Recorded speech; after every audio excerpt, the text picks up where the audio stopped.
এটা আমি যতই হাইড করার চেষ্টা করি কখনো হাইড থাকবে না। আমি 4টা বিয়ে করব। তো তাকে এরকম করে বলছি যে আপনি 4টা বিয়ে করবেন না, 4টা বিয়ে করলে তো একটা চাকর লাগবে, ওই চাকর হিসেবে আমার রাইখা দিয়েন। আমি ডিসাইড করি যে আমি গলায় বা স্লিপিং দেবো, এটা কোনোভাবে সে জেনে যায়। আমি ফেসবুক লাইভে আসছিলাম। Are you crazy? Yes. You are. Facebook লাইভে আসছিলেন আপনি? নামটা কি? আসসালামু আলাইকুম, আমার নাম সাম্মাদ রাফিয়া সুলতানা। বয়স কত? 20। আমি আপনাকে নিরুৎসাহিত করছিলাম, কারণ আমাদের সোশ্যাল মিডিয়ার এনভায়রনমেন্টটা হচ্ছে মানুষ অনেক বেশি জাজমেন্টাল। মানুষ গল্পের ভিতরে ঢোকে না, মানুষ আসলে জানতে চায় না বিহাইন্ড দ্য স্টোরি কি, কিন্তু মানুষ খুব মন্তব্য করতে পছন্দ করে এবং সেই মন্তব্যগুলো বেশিরভাগ সময় খুব কটু মন্তব্য হয়। আপনি জেনে শুনে এসছেন? আমি সব জানি, আমি অনেক কিছু ভেবে আসছি। So you are mentally ready to go? Yes. শুরু করেন রাফিয়া। আম্মু বলতো যে আমি যখন ছোট ছিলাম, 5-6 বছর ছিলাম, তখন আমি খুব পড়তাম, যখনই সময় পাইতাম। আম্মু আমার এরকম করে বলতো, আমার মনে আছে এখনো, যে মা এত পড়ো না, পড়লে তো পরে সমস্যা হয়ে যাবে। তো আমি আম্মুকে বলতাম না আমি পড়বো। তা আমার আম্মু মূলত প্রাইমারি স্কুলের টিচার। শীতের সকালবেলা মানে পিকনিক হইতেছে, আমি শাড়ি পরবো। তো আম্মুকে বলতেছি যে আম্মু আমি শাড়ি পরবো, আমাকে শাড়ি পরাই দেন। আমি ছোট, আমার স্পষ্ট মনে আছে, এখন আমার মনে আছে। তো আম্মু আমাকে শাড়ি পরাই দিল, তারপরে বলতেছে যে সোয়েটার পরো। তো আমি কান্নাকাটি করতেছি, না শাড়ি পরলে সুন্দর লাগতেছে, আমি সোয়েটার কেন পরবো, সোয়েটার পরলে সৌন্দর্যটা নষ্ট হয়ে যাবে। তো আম্মু আমাকে অনেক জেদ করতেছে। তো আমি রাগ করছি, আমার প্রচন্ড রাগ, আমি ছোটবেলা থেকে খুব জেদি। রাগ করে আমি বারান্দায় গ্রিলে এরকম করে ধরে কাঁদতেছি। তো আম্মু আমাকে ধরতে গেছে, আমি সাথে সাথে মাথা ঘুরে পড়ে যাই। হ্যাঁ, তো পড়ে যাওয়ার প্রায় 5-6 মিনিট আমি সেন্সলেস হয়ে থাকি। এটা কোন ক্লাসে থাকা? ক্লাস না, আমি তখন প্লে নার্সারিতে কোথাও পড়ি না। মূলত আমার যখন বুদ্ধি বয়স হয়েছে, আমি তখন মনে রাখা শুরু করি। তো আমি অনেক ভয় পাই, মাথায় অনেক পানি ঢালা হয়। কয় ভাই বোন আপনারা? 1 ভাই 1 বোন। আপনি বড় না ছোট? আমি ছোট, আমার বড় ভাই আছে। ওকে। এরকম কন্টিনিউয়াসলি 2-3 বার হয়। এটা কি রাগ করেই সেন্সলেস হয়ে যেত? হ্যাঁ, আমি যখন রাগ হইতাম বা মানে এত বেশি রাগ যে সেন্সলেস হয়ে যায়। শিশু বিশেষজ্ঞকে দেখাইলো, পুরা মাথা স্ক্যান করলো, কোনো অসুখ বা রোগ ধরা পড়ে নাই। তো ওষুধ দিল, কাজ হয় না। তো হয় না, গ্রামের মানুষ বলে যে কবিরাজ দেখাও, এই টাইপের কিছু। তো আমাকে অনেক ট্রাই করছে, রংপুর পীরের কাছে পর্যন্ত নিয়ে গেছে। শীতের রাতে আব্বু আমাকে জড়ায় ধরে ওই খড়ের গাদার মধ্যে আমার এরকম করে নিয়ে রাত থাকতো, 2-3 রাত থাকতো, মানে পীরের সঙ্গে দেখা করানোর জন্য। এত বেশি সিরিয়াল, এত বেশি হয় কি, মূলত ঘুমাইতেছি, ঘুমের মধ্যে আমি চিল্লাই উঠতাম, ভয় পাইতাম, আবল তাবল বলতাম। আমি পড়াশোনা কন্টিনিউ করতে পারতাম না, বেশি প্রেশার নিতে পারতাম না। তো আমি স্কুলেও রেগুলার যেতাম না। বাবা মা প্রেশার দিত না? না, দিত না। যখনই প্রেশার দিত আমি রাগ হইতাম, আবার মাথা ঘুরে পড়ে যাইতাম, এরকম অবস্থা। তো আমি হাই স্কুলে উঠি, ক্লাস 6, 7, 8, 9। আমার একটা অ্যান্ড্রয়েড ফোন কিনছে, তখন স্যামসাং J7 আসছিল বাজারে। আম্মু এটা কিনছিল, আমার মনে আছে 19,500 টাকা দিয়ে কিনছিল। আচ্ছা। তো ওই ফোন, আম্মু তো সারাদিন স্কুলে থাকতো, আমি একটা ফেসবুক অ্যাকাউন্ট, আমি কোন ক্লাসে থাকতে? ক্লাস 9-এ। ক্লাস 9-এ আমার আশপাশ সব ফ্রেন্ডেরই ফোন আছে, মানে আপডেট হয়ে গেছে আর কি। তো আমার ফোন ছিল না, আমি আম্মুর ফোন থেকে একটা ফেসবুক অ্যাকাউন্ট ওপেন করি। আমি তো বুঝতাম না, আমার যে ফ্রেন্ড রিকোয়েস্ট দিত আমি অ্যাকসেপ্ট করে নিতাম। তো এক সময় দেখি যে একটা ফ্রেন্ড রিকোয়েস্ট আসছে, আমি অ্যাকসেপ্ট করছি। দেখি সাথে সাথে ইনবক্স, যে আমি তোমাকে চিনি, তুমি আমাদের পাশের স্কুলে পড়ো, তুমি এই স্যারের কাছে প্রাইভেট পড়ো। আমার 3 বছরের সিনিয়র ছিল। আপনি তাকে দেখে চিনেছেন? হ্যাঁ হ্যাঁ, চিনছি। মানে ফেসবুকে দেখেই চিনে ফেলেছেন? হ্যাঁ, কারণ আমি দেখতাম আশেপাশে এরিয়াতে, আমি গার্লস স্কুলে পড়তাম, সে বয়েজ স্কুলে পড়তো। স্কুলটার মাঝখানে শুধু একটা রাস্তা ছিল পাশাপাশি। তো আমি বললাম হ্যাঁ আমিও তোমাকে চিনি, আমি দেখছি। তো আমাকে একদিন বলে যে তোমাকে আমার ভালো লাগছে। তো এরকম করে আমরা একটা রিলেশনশিপে যাই। রিলেশনশিপে কি ধাম করে চলে গেলেন? ধাম করে না, 3-4 মাস পর। 3-4 মাস কি মানে কন্টিনিউয়াসলি কথা হচ্ছিল? এর আগে কারোর সঙ্গে কথা হওয়া, কোনো ছেলেকে ভালো লাগা, কারোর প্রতি ফ্যান্টাসি থাকা, ওগুলো কিছু ছিল না? সো ক্লাস 9-এ ফার্স্ট ওকেই ভালো লাগে, এবং সে আপনার প্রতিবেশী ছেলে? হ্যাঁ। ও কিসে পড়তো তখন? ইন্টার ফার্স্ট ইয়ারে পড়তো। ও তখন ইন্টার ফার্স্ট ইয়ারে, আপনি তখন ক্লাস 9-এ। ওকে। এই যে ফেসবুকে কথা হচ্ছে, এর আগে কি আপনাদের কথা হয়েছে কখনো, কোথাও কোনো রাস্তাঘাটে কোথাও? না, ফেসবুকে। কখনো কোনো প্র্যাকটিক্যালি কথাও হয় নাই? প্র্যাকটিক্যাল কথা, বাট আমি দেখছি, অনেকবার দেখছি, কারণ আমি সেম স্যারের কাছে প্রাইভেট পড়তাম। ও 8 মাস পর হুট করে আম্মু একদিন আমার কথা বলা শুনে রাতের বেলা, হুম। আমার ধরছে ওই দিন, বকা দিতে দিতে অবস্থা খারাপ। তো আমি পরে আমার যেমনি হোক তারে কল দেই। কল দেওয়ার পরে আমি বলতেছি যে তোমার সাথে হয়তো বা আমার কথা কন্টিনিউ হবে না, আম্মু জানছে। তো বলতেছে আমি তোমার আম্মুর সাথে দেখা করবো। হ্যাঁ, দেখা করবা মানে হুট কথা নাই বাতা নাই, হুটার দেখা করবা। তো আমার আম্মুর কলিগ ছিল তার রিলেটিভস, ওকে। এটা আমিও আগে থেকে জানতাম, সেও আগে থেকে জানতো। তো পরের দিন সে আমার আম্মু স্কুলে চলে গেল সোজা। ছেলে? হ্যাঁ, সোজা আমার আম্মু স্কুলে চলে গেল, ডিরেক্ট আম্মুকে বিয়ের প্রস্তাব দিছে যে আমি হচ্ছে আক্ট করে রাখতে চাই, আমি আপনার মেয়েকে ভালোবাসি বা এই টাইপের কিছু। আম্মু তাকে বুঝাই শোনাই, বলছে যে তুমি বাসায় যাও, তোমার আব্বু আম্মুর সাথে কথা বলো। তো সে বাসায় গেছে, বাসায় যাওয়ার পর তার আব্বু আম্মুর সাথে কথা বলছে যে আমি এইরকম একটা মেয়েকে পছন্দ করি, বাসায় জানাজানি হওয়ার পর এরকম হয়েছে। তো তার একটা কাজিন ছিল, মেয়ে কাজিন, এইরকম আপনার রিলেশন করার ইয়েতে সুইসাইড করছে অনেক বছর আগে, 3-4 বছর আগে। তখন 3-4 বছর আগে, 2016 সালে 3-4 বছর আগে। তোর আব্বু আম্মুর মধ্যে আপনার সঙ্গে ঘটনাটা 2016 সালে? হ্যাঁ, তার 3-4 বছর আগে তার ফ্যামিলিতে এরকম একটা সুইসাইডের ঘটনা আছে। তো আব্বু আম্মুর মধ্যে জিনিসটা ভয় কাজ করে যে আমার ছেলে হচ্ছে আপনার অনেক ভালো স্টুডেন্ট, বুয়েটে পড়ার মতো স্টুডেন্ট ছিল সে। ও, হি ওয়াজ ভেরি মেরিটোরিয়াস। খুব ভালো, খুব। ওকে। ওর হাতের লেখা দেখলাম মানে খুবই ভালো। দেন যদি রাজি না হয়, এরকম বলতেছিল যে রাজি না হলে যে কোনো কিছু করে নিতে পারে। তো তার আব্বু আম্মু আমার আব্বু আম্মুর সাথে কথা বললো, বাট ছেলেটা ছিল অসাধারণ সব দিক থেকে। অসাধারণ বলতে স্টুডেন্ট ভালো, ক্যারেক্টার ভালো। আব্বু আম্মুকে অনেক বোঝানো হয়েছে, তার রিলেটিভস যেটা ছিল সে বোঝানো হয়েছে যে ছেলে ভালো, ছেলে ব্রাইট ফিউচার। আমি জানি না 7 দিনের মধ্যে কি এমন হয়ে গেল, আমাদের ছোট করে একটা কাবিন হলো 7 সিরিয়াসলি? দিনের মাথায়। আমি সেন্সে কাজ করে না আমার আব্বু আম্মুকে কি বোঝানো হয়েছে, তার আব্বু আম্মু কি কথা বলছে, আমার আব্বু আম্মু কি না, বলছে। কিন্তু আপনার আব্বু আম্মু আপনাকে কি অ্যাপ্রোচ করছে সেটা আমাকে বলেন। আমার কাছ থেকে শুধু বলছে যে তুমি কি ছেলেটাকে পছন্দ করো। আমি অবভিয়াসলি পছন্দ করতাম। সে যখন বাসায় বলছে যে বিয়ে না করলাম, এটা করবো ওটা করবো, আমার মাথার মধ্যে এটা থট ছিল যে আমার জন্য যদি ছেলেটা সুইসাইড করে নাই, তাহলে আমার কিন্তু সারা জীবন একটা বোঝা হচ্ছে নিয়ে চলা লাগবে। টিনেজ বয়স, এটা নিয়ে আমি কোনো জাজমেন্টে যেতে চাচ্ছি না। ক্লাস 9-এ অনেক কিছুই সম্ভব, বিকজ ওই জাজমেন্টাল স্টেজটা থাকে না বয়সের জায়গাটা থেকে। কিন্তু বাপ মায়ের ভূমিকাটা এখানে খুব গুরুত্বপূর্ণ, নাম্বার 1। নাম্বার 2 হচ্ছে আপনি যে ছেলেটার সম্পর্কে বলছেন, আপনার কথা যদি সত্য হয়ে থাকে, আপনার মতো করেই বলি, সেটা হচ্ছে ছেলেটা কেবল ইন্টারমিডিয়েটে পড়াশোনা করছে। হ্যাঁ, তখন সে ইন্টার সেকেন্ড ইয়ারে উঠছে। সো তাকে কেন এত মেরিটোরিয়াস বলা হচ্ছে? তার এসএসসি রেজাল্ট কি ছিল? গোল্ডেন। সে হচ্ছে আপনার পুরো মধ্যে র্যাঙ্ক করছিল। র্যাঙ্ক বলতে ওই জেলার মধ্যে কি? হ্যাঁ, জেলার মধ্যে। কারো আইডেন্টিটি ফ্ল্যাশ হোক আমি এটা চাচ্ছি না, সেভাবে গল্পটা আমি এখানে উপস্থাপন করছি। এইরকম একটা মেরিটোরিয়াস একটা ছেলে, যারা এত সুন্দর একটা ফিউচার আছে, তার তো নিজের একটা রিয়েলাইজেশন থাকা উচিত বা থাকা প্রয়োজন যে সে আলটিমেটলি এখন এরকম কোনো কিছুর মধ্যে জড়িয়ে যাওয়া মানে হচ্ছে তার এডুকেশন ক্যারিয়ার হ্যাম্পার হতে পারে। এটা বোঝানোর মতো কোনো লোকজন ছিল না সেই সময়টাতে? মানে আপনার জায়গা থেকে আপনি কিছু জানেন কেন জিজ্ঞেস করছেন? আসলে কিছু জানি না কোথা থেকে কি হইলো, 7 দিন 8 দিনের মাথায় আমি নিজেও জানি না। আপনার ফ্যামিলিতে আর্লি ম্যারেজ ব্যাপারটা আছে? না, আমি ফার্স্ট। আপনার ভাই তখন আপনার বয়সের গ্যাপ কত? আমার ভাই এগুলো বিষয়ে কিচ্ছু জানতো না। কি বলেন? কিচ্ছু না। আমি সেটা পরে আসতেছি, কিচ্ছু জানতো না। আমার একটা মেয়ের আক্ত হচ্ছে ভাই জানবে না, তারও তো ফ্যামিলিতে এটা নিয়ে কোশ্চেন উঠতে পারে। হ্যাঁ, ভাইয়াকে কেন গোপন করা হয়েছে বিষয়টা? এটা হচ্ছে জানি না কেন গোপন করা হয়েছিল, আব্বু আম্মুর ডিসিশন ছিল এটা। ইউ নো দ্যাট, বাট আপনি বলতে চাচ্ছেন না। আপনি বলতে পারেন। আমি আসলেই জানি না। আপনি আজ পর্যন্ত জানেন না? এখন পর্যন্ত জানি না যে কেন গোপন করা হয়েছে ভাইয়ের কাছ থেকে। এটা কিন্তু একটা বড় মিস্ট্রি হয়ে যাচ্ছে, এবং মিস্ট্রির জায়গা থেকে অনেক ধরনের কোশ্চেন রেজ হবে বিষয়টা। তো ফ্যাক্টটা হচ্ছে এটাই যে আপনার ভাইয়ের বয়স কত ছিল ওই সময়টাতে? ভাইয়া তখন কি করছে ওই সময়টা? তুমি অনার্স সেকেন্ড ইয়ারে। Definitely it's a big question.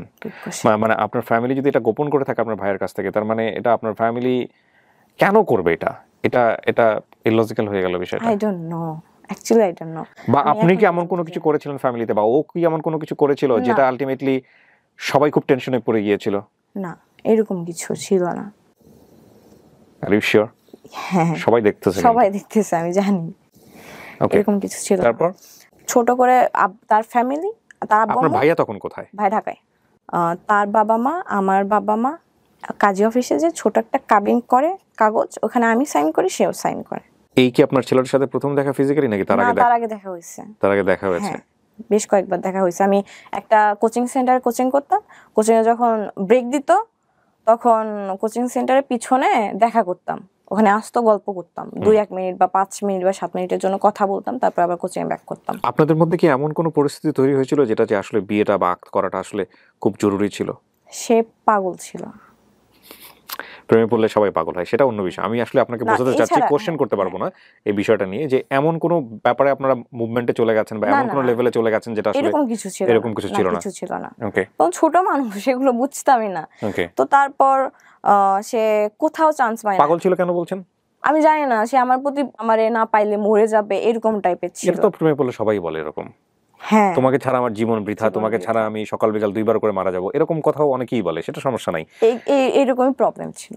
তো তারপর সে এইচএসসি এক্সাম দেয়, এক্সাম রেজাল্ট খারাপ আক্তের হয়। পরে কি হইলো একটু বলেন না? আক্তের পরে তো আপনারা তো বিবাহিত। না, আমরা সেপারেশনে থাকতাম। এটা ডিসিশন ছিল যে সে পড়াশোনা করে এস্টাবলিশড হবে, আচ্ছা আমি পড়াশোনা করব। তারা যখন একটা বয়সে যাবে তখন বড় একটা অনুষ্ঠান করে উঠাই দেওয়া হবে। হুম এটা শুধু শুধু 2 ফ্যামিলির মধ্যে গোপন ছিল। হুম আমি আমার বাসায় থাকতাম, সে তার বাসায় থাকতো, আমরা মাঝে মধ্যে দেখা করতাম, রেস্টুরেন্টে ঘুরতে যাইতাম, এতটুকু অবধি। ওকে। তার রেজাল্ট খারাপ হলেই গ্রেড আসে, খুবই খারাপ। মানে ওইরকম ছেলে থেকে এটা আশা করা যায় না। এই খারাপ হওয়ার পেছনে কে, মানে কারণটা কি? দুইজনেই দায়ী। আমরা সবসময় ঝগড়া করতাম, কম বয়স না, ও। ঝগড়া করতাম, ইফেক্ট পড়তো, সে পড়াশোনা করতো না, কান্নাকাটি করতো। ঝগড়া করার পর আমি ব্লক মারতাম, ফোনে কথা বলতাম না। আমি তাকে বাজে কথাই বকাও দিতাম। এখন মনে হচ্ছে যে না, এটা ভেরি ভেরি ইম্পর্টেন্ট স্টোরি। ওর বয়সী, ওই সময়ের বয়সী যারা টিনেজার তাদের জন্য না, সেই সব বাবা মায়ের জন্যও যারা এরকম ডিসিশন নেন বা নিতে বাধ্য হন। তো বাসা থেকে তো একটা আমার উপরও তো আসবে না যে তোমার জন্য হচ্ছে আমার, লিটারালি তার বাবা বলে যে ওই মেয়ের সাথে হচ্ছে কাবিন করার পর আমার ছেলেটা লাইফ শেষ, আমার মুখের উপর বলা হয়েছিল। হুম আমিও তখন এসএসসি দেই। হুম। হ্যাঁ, একটা সাবজেক্ট আমার ফেল আসে। কত সালের এসএসসি? 19 সালে। কি নিয়ে ঝগড়া হতো আপনাদের মধ্যে? অন্য কোনো ছেলেরা কেন না না, ফেসবুকে অ্যাড করছো? থার্ড পারসন নিয়ে ঝগড়া হতো না। তাহলে আমার কোনো ফ্রেন্ড থাকতে পারবে না, ইভেন মেয়ে ফ্রেন্ডও না। আমার একটা ফ্রেন্ড ছিল, ফ্রেন্ডের নাম আমি মেনশন করি। ও অনেক ভালো একটা মেয়ে ছিল, আমাকে বাইরে যাইতে দিত না। ওই ফ্রেন্ড আমার সাথে দেখা করতে আমার বাসায় আসতো, তাও আসা যাবে না। প্রথম প্রথম তো এগুলো অনেক ভালো লাগে প্রেমে পড়লে, হ্যাঁ, এগুলো অনেক ভালো লাগে, তারপরে তো এগুলোই অসহনীয় হয়ে যায়। এগুলো অসহনীয় হয়ে যায়। আপনি কি অত্যাচার করতেন ওর উপরে? বকা দিতাম, জোরে কথা বলতাম, চিল্লাইতাম। অনেক সময় আসতে মুখে যা আসছে আমি ওটা হচ্ছে বলতাম। এটা কি শুধু ফোনে করতেন না বাইরেও করতেন? ফোনে শুধু ফোনে করতেন? শুধু ফোনে। কিন্তু সে চুপচাপ সহ্য করে নিত। আমার উপর কিছু রাইজ করা হয়, এটা আমি নিতে পারতাম না। আচ্ছা, ওই ছোটবেলা থেকে কিন্তু ওর এই প্রবলেমটা আছে, যেটা আমার আপনারা এই শুনেছেন। problemটা। হ্যাঁ, বাট এমনও হইতো যে আমি গোসলে গেছি, সে আমার ফোন দিছে, আমি ফোন রিসিভ করতে পারি নাই। আমি গোসল থেকে এসে তারে কই ছিল, কার সাথে ছিল? না না, আমি গোসল থেকে এসে কল ব্যাক করছি যে আমি গোসলে গেছিলাম, হচ্ছে আমি ফোন রিসিভ করতে পারি না। সে বলতো তুমি আমার পারমিশন ছাড়া গোসলে কেন গেছো? সেটাই তো, আপনি কেন গোসল করবেন? আমার আমি আপনাকে একটা কথা বলি, আপনি যে স্টেজের প্রেম করে এসেছেন সেটা তো আমাদের জীবনে কম বেশি গেছে লাইফে। হ্যাঁ, এই রকম বোকামো মানুষের জীবনে আসে। এটা আমরা এই স্টেজে এসে বলি বোকামো, কিন্তু ওই স্টেজে মনে হয় অসাধারণ জিনিস। কিন্তু আমাকে একটু বলেন যে এই লিবার্টিটা সে কেন দিতে চাইতো না আপনাকে? সন্দেহ করতো? হ্যাঁ, সন্দেহ করতো। এটা একটা বিশাল সমস্যা, যে কোনো সম্পর্ক। সন্দেহ জিনিসটা অনেক খারাপ। আপনি সন্দেহ করতেন না ওকে? না, আমার তার প্রতি আপনার বিশ্বাস ছিল। কোনো ফল্টই নাই ওর ক্ষেত্রে? আজকে যেহেতু বলতে এসেছেন ফল্টগুলো, আপনার ফল্টগুলো বলেন। আমার ফল্ট গুলো ছিল যে আমি একটু ঘুরতে পছন্দ করতাম, ফ্রেন্ডের সাথে আড্ডা দিতে পছন্দ করতাম, সে সেগুলো পছন্দ করতো। ওর কি নিজের কোনো ফ্রেন্ড সার্কেল ছিল? না। হ্যাঁ, ও মনে করে আমি যেরকম আমার সামনে মানুষটা ওইরকমই হবে। হ্যাঁ, অনেক অসম্ভব মেরিটোরিয়াস মানুষদের কিছু কিছু প্রবলেম থাকে। ও হয়তো লোনলি থাকতো ওই সময়টাতে, হয়তো আপনাকে মিস করতেছে, আপনাকে চাচ্ছে, হয়তো আপনি ফ্রেন্ডের সাথে ওই সময়টা টাইম পাস করতেছেন। স্লিপিং পিল খাইছে 10টা। এটা আপনার ফেল করার পরের ঘটনা, আগের ঘটনা? পরের। আপনি এসএসসি তে ফেল করলেন, মূল কথা হচ্ছে এটা, এই ঘটনা। তখন আমি বাসায় বসে, আচ্ছা, তো আমি যেভাবে হোক জানতে পারছি, আমি আম্মু শুধু বলছি যে আমার সাথে চলেন। আম্মু স্কুল থেকে ব্যাক করছে, আমার সাথে চলেন। আমি দৌড় দিছি তার বাসায়। আমি তার আম্মুরে বলতেছি যে নাম মেনশন করলাম না, কই? বলতেছে রুমে ঘুমাইতেছে। রুমে ধাক্কা দিলাম, রুম খুলতেছে না। তো বলতেছে কি হয়েছে মা, কি হয়েছে? বলতেছে আপনার ছেলে ঘুমের ওষুধ খাইছে। তার বাবা জোরে ধাক্কা দেওয়ার কারণে খুলে গেছে।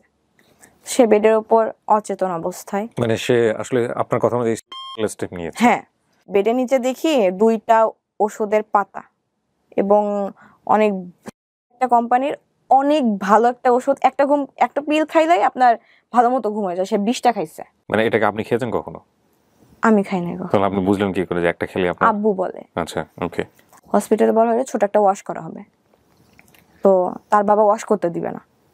তো বলতেছে যেমনি হোক ওয়াশ করা ছাড়া কি করা যায় করেন। সারা রাত ছিলাম সেখানে। তারপর এটা ফ্যামিলি পর্যায়ে চলে আসে।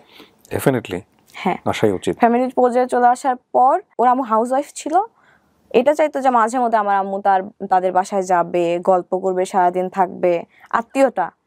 বাট আমার আম্মু সারাদিন জব করে আসে, এমনি তার উপর অসুস্থ। কিন্তু এই ব্যাপারটা তো খুবই ন্যাচারাল না? এটা কিন্তু চাওয়াটা খুব ন্যাচারাল। হ্যাঁ, আপনি চাইতেন ওনার কাছে? আপনার তো হাজবেন্ড। না আমি যাইতাম না, আমাদের এইটা ছিল না, কন্ডিশনে ছিল না। কন্ডিশনে ছিল না। সো ডেফিনেটলি এটা তো মানাটা একটা হাজবেন্ডের জায়গা থেকে, একে তো হচ্ছে সে লোনলি একটা পার্সন, তার লাইফটা অন্যরকম। আমি আপনাকে দোষ দিচ্ছি না, এখানে কিন্তু আমি পুরো সিচুয়েশনটাকে ব্যাখ্যা করার চেষ্টা করছি। 8 মাসের টিনেজ বয়সের সম্পর্ক আপনার, এক অর্থ ওরও টিনেজ বয়সের সম্পর্ক, এবং বিয়ে করার পর একটা ছেলে তার ওয়াইফ হিসেবে অটোমেটিক্যালি রাইট চলে আসে। এটা কন্ডিশন, যদিও এটা এত কন্ডিশন, এইসব কন্ডিশন দিয়ে বিয়ে হয় না, প্রথম কথা হচ্ছে এটা। তারপরেও করলেন, এবং সে নিশ্চয়ই চাইতো আপনাকে যে তুমি আমার সঙ্গে একটা পার্সোনাল টাইম পাস করো। যখন ফ্যামিলি পর্যায়ে যায়, মাঝে মধ্যে যখন সে থেকে তখন আমি তার বাসায় যে 2-1 দিন থাকবো, সে আমার বাসায় এসে 2-1 দিন থাকবে। এরকম হয়েছে 2-3 দিন গেছি। যাওয়ার পর আমাদের ঝগড়াটা জোরালো ভাবে লাগছে। এবার একটা ছেলেকে নিয়ে লাগছে। আপনাকে নিয়ে? হ্যাঁ, পাশের গ্রামে একটা ছেলে ছিল। ওই ছেলে আমার নামে অনেক কথা বলতো যে হ্যাঁ এই মেয়ের সাথে আমি প্রেম করি, বিয়ে করার পরও আমার সাথে কথা বলে। যখন তারে বলা হয় প্রমাণ দেখা, সে প্রমাণ দেখায় না। তো ও হচ্ছে ওর ফ্রেন্ডদের মাধ্যমে শুনছে যে তোর বউ হচ্ছে এই ছেলের সাথে কথা বলে, এই ছেলে এগুলা বলে বেড়ায়। তো ওইটা নিয়ে লাগছে। তার এগুলা প্যারা জিনিসটা আমি নিতে পারতাম না। আস্তে আস্তে ওর এগুলো ব্যবহারে তার উপর থেকে আমার মন উঠে গেছিল। তারা প্রস্তাব দেয় আমার আব্বু আম্মুকে যে সে অলরেডি অনার্স 2nd ইয়ারে পড়ে, আমি তখন এসএসসি আবার দিব। প্রস্তাব করে আমার আব্বু আম্মুকে যে এগুলা ঝগড়া ততক্ষণ অবধি না থামবে যতক্ষণ অবধি তারা এক জায়গায় হবে। মানে বিষয়টা হচ্ছে ওদেরকে দুজনকে একসাথে রাখো, ঝগড়া শেষ হয়ে যাবে। ছোট একটা অনুষ্ঠান করে তাদেরকে উঠাই নেওয়া হোক। কিন্তু কন্ডিশন হইতেছে একটা, আমরা আমাদের ছেলের বউকে হচ্ছে পড়াশোনা করাবো না। এটা ওনারাই বলেছে? হ্যাঁ, আমাদের ছেলে বউকে দিয়ে আমরা তো জব করাবো না যে তার পড়াশোনা করা লাগবে। ছেলে মেয়েকে ABCD পড়াতে পারবে, এনাফ। তো এটা আমার গায়ে, আমার আব্বু আম্মুর গায়ে অনেক লাগে। দুজনেই টিচার, কেন পড়াশোনা করাবে না? তারপরে হইতেছিল না তার সাথে আমার মনোমালিন্য সবসময় লেগেই থাকতো। 6 মাস কন্টিনিউ তার সাথে আমার কোনো কন্টাক্ট ছিল না। ডিসিশন নেওয়া হইলো যে আমাদের সেপারেশন হবে, ফ্যামিলিগতভাবে মিউচুয়াল ডিসিশন। বাট সে চাইতো না। তারপরে আমাদের সেপারেশন হয়। সেপারেশন বলতে কি আপনাদের ডিভোর্স হয়? ডিভোর্স কয় বছর পরে হয় এটা, কাবিন হওয়ার? 3.5 বছর। আপনি যে 3.5 বছরের গল্পটা বললেন, এর মধ্যে কোনো বিউটিফুল মোমেন্টস ছিল আপনাদের? হ্যাঁ, অনেক মোমেন্ট ছিল। একসাথে ঘুরতে বের হইতাম, টাইম স্পেন্ড করতাম, রেস্টুরেন্টে খাইতে যাইতাম, এগুলো ছিল, অনেক স্মৃতি ছিল। যখন আপনি সাইনটা করলেন তখন আপনার ফিলটা কি হচ্ছিল? সত্যি বলতে আমার মনে হচ্ছিল যে এটা লাইফে একটা বড় ইফেক্ট পড়বে, বাট আমি যে ডিসিশনটা নিতেছি আমি রাইট ডিসিশন নিতেছি। আপনাকে কেউ ইনফ্লুয়েন্স করেছে ওই সময়টা? ভাইয়া তো ততদিনে জেনে গেছে। হ্যাঁ। তারপরে কি বলেছিল ওনার জানার পরে? আমার সাথে কথা বলতো না। আব্বু আম্মুর সাথে কথা বলা রাখতো, দ্যাটস ওয়াই কথা বলতো, আমার সাথে কথা বলতো না। যদি কোনো দরকারে বাসায় আসতো, সামনে পড়তো, কোনো দরকারে যে রাফি, আমার রাফি বলে ডাকে, চান বা ভাত খাবো আম্মুকে বল, এতটুকু অবধি, কথা বলতো না। ডিভোর্স হওয়ার পর তারপর করোনা আসে, যখন প্যান্ডেমিক সিচুয়েশন, তখন ঢাকা ভার্সিটি একটা ভাইয়া অনেক ভালো টিচার, ওনার ইংলিশ কোর্সে ভর্তি হওয়ার পরে ওই ইংলিশ কোর্সে অন্য একটা ছেলে পড়তো। তো আমরা অ্যাড হওয়ার পর আমাদের কথা হইতো পড়াশোনা বিষয়ে। এটা 2021 সালের জুনের দিকে। তো ছেলেটাকে দেখে আমার ভালো লাগছে। ততদিনে কিন্তু আমি হচ্ছে ওই জিনিসটা থেকে বের হইতে পারছি, বাট ইফেক্ট পড়ে আমার উপর। আমি বলতাম না কখনো। আমি মানে একটা হয় না যে মেয়েরা কেন আগে বলবে, ছেলেরাই আগে বলবে। সে আমার থেকে 10 মাসের ছোট, মেনশন করি, সে নিজেও জানতো সেটা। কোচিং এ একসাথে পড়তে না? আমি তখন থাকতাম, সে ঢাকায়। আচ্ছা। আমাদের অনলাইনে পরিচয়, ভাইয়ার মেসেঞ্জার গ্রুপে। ভাই আপনাদেরকে পড়াইতো? হ্যাঁ, অনলাইনে পড়াইতো। ওই ছেলেও কি আপনারই ব্যাচমেট ছিল? হ্যাঁ, ব্যাচমেট। ফেসবুক গ্রুপ, তারপরে ফেসবুক গ্রুপ থেকে হয় না ফ্রেন্ড লিস্টেও চলে আসে অনেকে, সে আমাকে অ্যাড পাঠায়। কথা হইতে হইতে এমন এমন কথা বলতো যে আমার মনে হইতো এই ছেলেটা মনে হয় আমার পছন্দ করে। আমি একদিন ডিরেক্ট আস্ক করি যে তুমি কি আমাকে পছন্দ করো? তো সে বলে হ্যাঁ। তো আমারও তাকে ভালো লাগতো। 2-3 দিন টাইম নিছি, নেওয়ার পরে বলছি যে আমার লাইফের যেটা আছে আমি পুরোটাই বলছি, যে তারপরে তুমি স্টেপ কি নিবা সেটা তোমার ডিসিশন, কারণ এটা আমি যতই হাইড করার চেষ্টা করি কখনো হাইড থাকবে না। তো সে বলল যে আচ্ছা আমরা ফ্রেন্ড হয়ে থাকি, তুমি আমাকে একটা কথা দাও যে তুমি কখনো রিলেশনশিপে যাবে না, আমিও কখনো রিলেশনশিপে যাব না, আমরা ফ্রেন্ড হয়ে থাকবো, ফিউচারে কি হবে সেটা দেখা যাবে। Okay fine. এটা জুন মাস। সো কত সালের জুন মাস? 2021 সালের। সো প্রথমে এসে আপনাকে প্রপোজ করেছে প্রেমের প্রস্তাব, হ্যাঁ। পরে যখন জেনেছে তখন বলছে ফ্রেন্ড হয়ে থাকি। হ্যাঁ। ওকে। জানি না ছেলেটার প্রতি আমি দিন দিন উইক হয়ে পড়ছি প্রচন্ড পরিমাণে। প্রচন্ড বলতে? প্রচন্ড। তাকে তো সবসময় ভিডিও কলে দেখতাম, ছবিতে দেখতাম, আমার ইচ্ছা করলো আমি তাকে সরাসরি দেখব। তার গ্রামের বাসা ভোলাতে। তাকে আমি বলি যে আমি তোমাকে দেখব, তো বলে যে তো আমি তাকে দেখার জন্য ভোলাতে যাই। থেকে ভোলার ডিস্টেন্স 550 কিলো। আপনি ও জানতো যে আপনি ভোলাতে যাচ্ছেন? না। এটা কয়দিনের মধ্যে? 2.5 মাসের মধ্যে। 2.5 মাসের মধ্যে? জি। আমি আমার এই ঘটনা কি এটা প্রমাণ করে না যে আপনি বাই ন্যাচারালি অনেক বেশি ক্রেজি? হ্যাঁ, আমার রাগ অনেক, বাট এরকম কারোর প্রতি ক্রেজিনেস বা কারোর প্রতি এত, সেটা ঠিক আছে, হয়তো এরকম কোনো সাবজেক্ট পাননি যেটা এক্সপ্লোর করার মতো, বাট আপনার ক্রেজিনেসটা এই লেভেলে যাইতে পারে সেটার মতো কিছু একটা ঘটেছে আপনার লাইফে এবং সেটা আপনি করেছেন। তো আপনি ধাম করে চলে গেলেন নাকি বাসায় কাউকে জানিয়েছিলেন? না, বাসায় আম্মুকে বলছি যে আমার একটা ফ্রেন্ডের বিয়ে, আমি মিথ্যা কথা বলছি, আম্মুকে মিথ্যা কথা বলি যে আমার হচ্ছে একটা ফ্রেন্ডের বিয়ে, 2 দিন আমাকে সেখানে স্টে করা লাগবে। এদিকে আমি আমার বেস্ট ফ্রেন্ড ছিল তখন রাহিম, নামটা মেনশন করতেছি, আর আমার চাচাতো ভাইকে নিয়ে একটা প্রাইভেট কার ভাড়া করে রেন্টে করে নিয়ে আপনি শেয়ার করলেন কার সঙ্গে? সো আমার বেস্ট ফ্রেন্ড। সো ওকে আপনি শেয়ার করলেন যে আমি তোমাকে নিয়ে এখন ভোলাতে যাব? হ্যাঁ, যাব। আমার থেকে 2 বছরের সিনিয়র, বাট অনেক ভালো। তো যাই, আমার এখনো মনে আছে তারিখটা, 7ই আগস্ট বিকেল 5টায় রওনা দেই আমরা। যে আমরা সকাল 7:30টায় পৌঁছাই ভোলার 0 পয়েন্টে। সে জানে না যে আমি গেছি ওইখানে। তো আমি ফোন দিছি, আমি ভাবছি হয়তো বা ফোন পিক করবে না যেহেতু ঘুমাই, তো করছে পিক, সাথে সাথে করছে। তো আমি বলতেছি যে আমি ভোলার 0 পয়েন্টে, জায়গাটার নাম আমার সঠিক মনে নাই, একদম সদরে। তো শকড। হ্যাঁ, কত ভালোবাসা মেয়েটা। 5 মিনিট পরে কল দিয়ে বলতেছে তুমি কি আসলেই ভোলাতে? তখন আমি দোকানের নাম বলি, জায়গার নাম বলি, তখন আসলে ক্লিয়ার হয়েছে যে আসছে। তুমি যে আসছো, আমি তো 1 ঘন্টার বেশি তোমাকে টাইম দিতে পারবো না।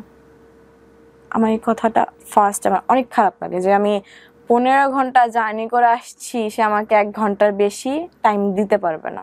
আল্লাহ, কেন হইতেছে এমন আমার সাথে? প্রিয় দর্শক এবং শ্রোতা, এই সময়টাতে কিছুটা কালার ডিস্টরশন হতে পারে বা কালারে কিছুটা চেঞ্জ আসতে পারে, বিকজ আমাদের লাইটের সেট আপটা চেঞ্জ হয়েছে বারবার ইলেকট্রিসিটির লোডশেডিংয়ের কারণে। সো একটু চেঞ্জেস আসতে পারে, এটা একটু চোখে লাগতে পারে, এটা আপনারা কনসিডার করবেন। কিন্তু আপনার প্ল্যান কি ছিল? ওর সঙ্গে থেকে যাবো ওখানে? না, আমার প্ল্যান ছিল আমি দেখা করব, অ্যাটলিস্ট 4-5 ঘন্টা ঘুরবো বা টাইম স্পেন্ড করব। টাইমের কথাটা ওই সময়টা বলাটাও উচিত না, কারণ 10-15 ঘন্টা জার্নি করে গেছে। তারপরে গাড়িতে বসলাম, গল্প করলাম। করোনার জন্য কোনো রেস্টুরেন্ট খোলা ছিল না, কোনো পার্ক খোলা ছিল না। তো আমরা সে আমাকে বললো যে তোমাকে একটা লেকের পাড়ে নিয়ে যাই, চলো। তো সবাই, আমার কাজিন, আমার ফ্রেন্ড, গাড়িতে বসলাম, গেলাম। আর ভোলা না, একটু পরপর মসজিদ, অনেক সুন্দর সুন্দর মসজিদ। আমার এই জিনিসটা অনেক ভালো লাগছে, এত সুন্দর সুন্দর মসজিদ। আমি এটাও বলছি যে আপনাদের হচ্ছে ভোলাতে অনেক সুন্দর সুন্দর মসজিদ, ঢাকার থেকে অনেক। আপনি বলতেন? হ্যাঁ, ওকে। এটা চলে আসছে আমার রেসপেক্টের জায়গা থেকে। ড্রাইভার আঙ্কেল যে, সে বলতেছে যে 5টার ফেরিটা যদি আমরা মিস করি, আমাদের কালকে সকাল অব্দি ওয়েট করা লাগবে। তো বলতেছে আমি তোমার সাথে ফেরিঘাট অব্দি যাব, অনেক ছবি উঠাই, ভিডিও করি। এখনকার করে না টিকটক, করছি কয়েকটা ভিডিও। টিকটক করতেন আপনি? এখনো করেন? না, তার জন্য ছেড়ে দিছি। এই ছেলেটার জন্য? হ্যাঁ, পছন্দ করতো না। তো তারপরে সে আমার সাথে থাকতে পারতেছে না, তো অনেক আমি বললাম যে আপনি এখান থেকে বাসায় যান। হ্যাঁ, তো সে কোন এক ফ্রেন্ডকে ফোন করলো যে তুই আমার বাসায় একটু ম্যানেজ করিস, যদি ফোন দেয় আম্মু বলিস যে আমি তোর সাথে আছি। তো সে আমাকে বললো যে আমি তোমার সাথে বরিশাল পর্যন্ত যাব, মানে নদীটা পার হইলেই বরিশাল জেলা। তো আমি খুশি হইলাম যে হ্যাঁ অ্যাটলিস্ট যেটা বলছে যে 1 ঘন্টা থাকবে তার থেকে বেশি সময় সে তো কোম্পানি দিচ্ছে। হ্যাঁ, তার জন্য আমি গিফট নিয়ে গেছি 2-3টা টি-শার্ট, একটা ঘড়ি। ওই ঘড়িটা আমি অনেক কষ্ট করে আমি ওই ঘড়িটা ম্যানেজ করছি। সে চকলেট খাইতে পছন্দ করতো, এগুলো নিয়ে গেছি। বলতেছে এগুলো আমি কিভাবে নিয়ে যাবো, আমি তো এগুলো নিয়ে বাসায় ঢুকতে পারবো না, আম্মু অনেক কোশ্চেন জিজ্ঞেস বলতে করবে। তো সমস্যা হবে। হ্যাঁ হ্যাঁ, সুন্দরভাবে বিদায় দিল আমাকে। আমি অনেক মজা নিয়ে আসছি যে তার সাথে অন্তত দেখা হয়েছে আমার। আমি ভোলা থেকে রাতে যাওয়ার 8 দিনের মাথায় সে ঢাকায় আসে কলেজে অ্যাসাইনমেন্ট জমা দেওয়ার জন্য। ঢাকাতে পড়তো সে? হ্যাঁ, আমি ভাবলাম আমি আবার যাবো তার সাথে দেখা করতে ঢাকাতে। হ্যাঁ, কি মানে আমি জানি না তখন কি বলছি, যে কোনো একটা বল ম্যানেজ করছে আম্মুকে। আর আমারকে আম্মু কখনো না বলে না, আমার বিকজ অফ ওই ইনসিডেন্টের কারণে। ইনসিডেন্টের কারণে, প্লাস আমি অসুস্থ, যদি আমাকে একটা জিনিস নিয়ে না করে আমি রেগে যাই, রেগে যে যদি আবার মাথা ঘুরে পড়ে যায়, আবার অসুখটা আবার ব্যাক করে, এটার ভয়ে আব্বুকে বলা হয়েছে যে পিকনিকে যাচ্ছি। তো আমি আমার ওই ফ্রেন্ড আবার ওই কাজিনকে নিয়ে আমি ঢাকায় আসি। ঢাকায় এসে তাকে কল দেওয়া হয়।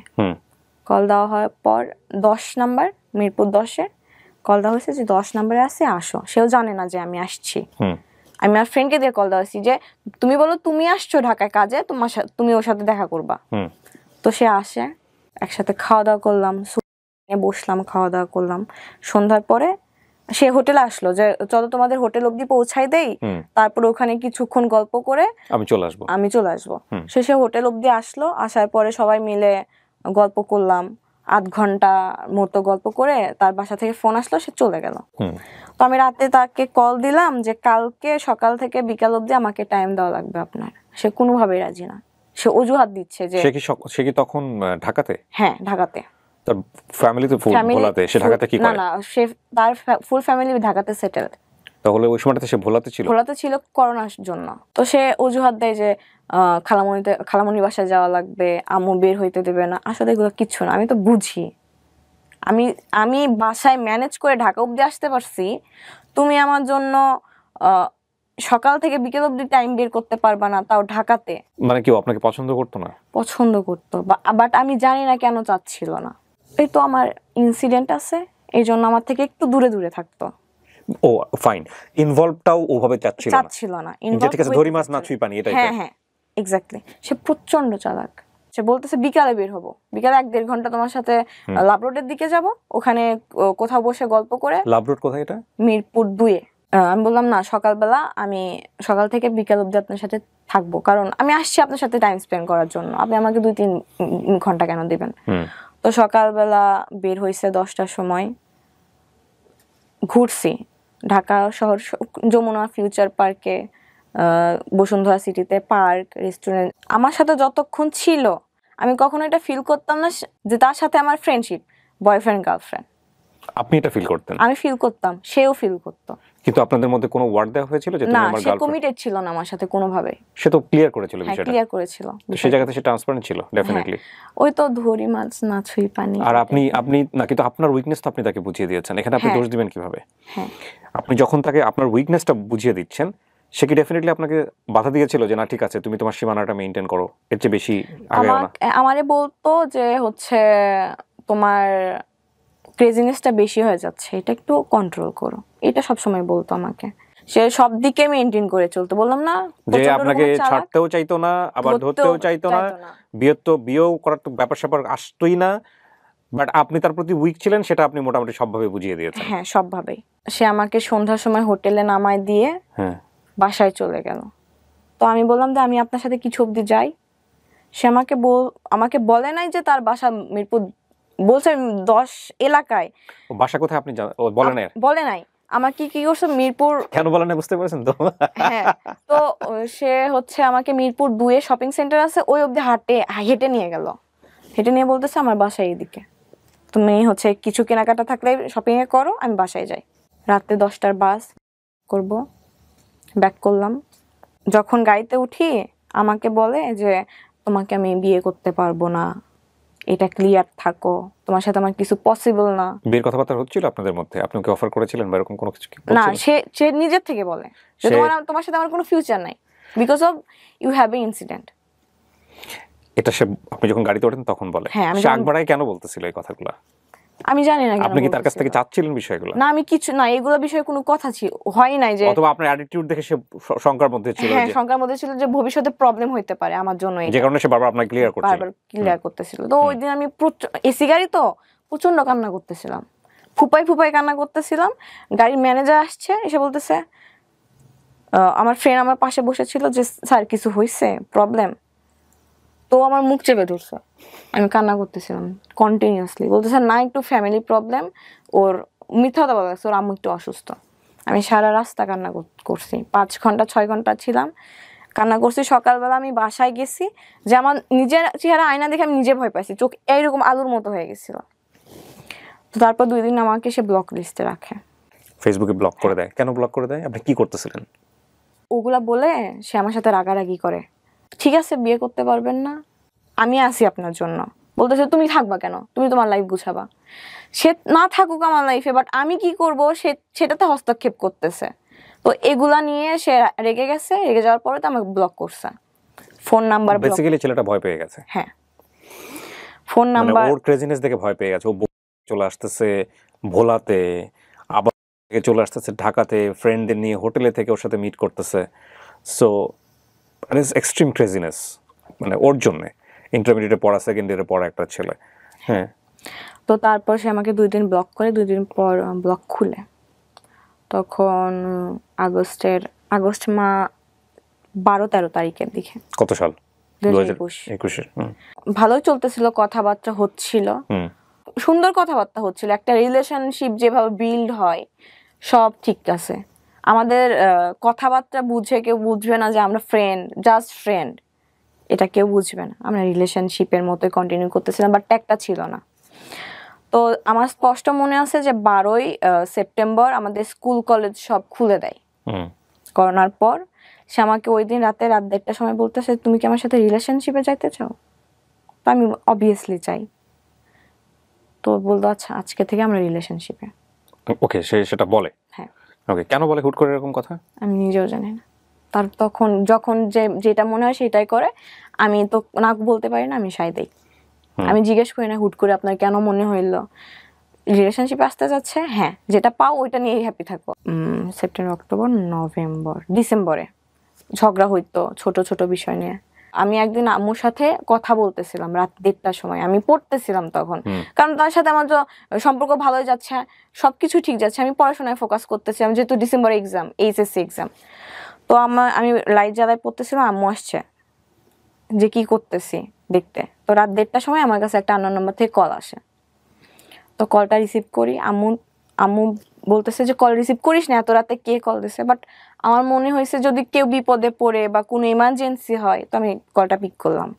একটা মেয়ের কণ্ঠ বলতেছে, আপনি রাফিয়া না? হ্যাঁ। আপনি কল দেন কেন? আমি দেখি কলেজে থাকি, আপনি কল দেন, হচ্ছে ও কল কেটে দেয়, তারপর আপনি ওকে ডিস্টার্ব করেন, সমস্যা কি আপনার? আমি শকড। তেমন আপনি কে? রাত 1:30টার সময়? হ্যাঁ। আমি বলতেছে আপনি কে? বলতেছে ওর সাথে 3 মাস যাবত আমার রিলেশন। আমি তো যা শকড। বলতে রিলেশন মানে? ও তো আমার সাথে রিলেশনে আছে। বলতেছে হ্যাঁ আমি জানি ও তোমার সাথে রিলেশনে আছে, এটা জানি। তুমি এরপর থেকে নেক্সট টাইম থেকে তুমি ওর কল দিবা না, টেক্সট করবা না, যদি দেখি ফার্দার তোমার খবর আছে। আমি বলছি আমি 100 বার দেবো, কি করবা তুমি করো। সে কেটে দিয়েছে ওই পাশ থেকে ফোন। তারপর আমি কন্টিনিউয়াসলি তাকে কল দিয়ে যাই। মানে আপনার তখন বয়ফ্রেন্ড? হ্যাঁ।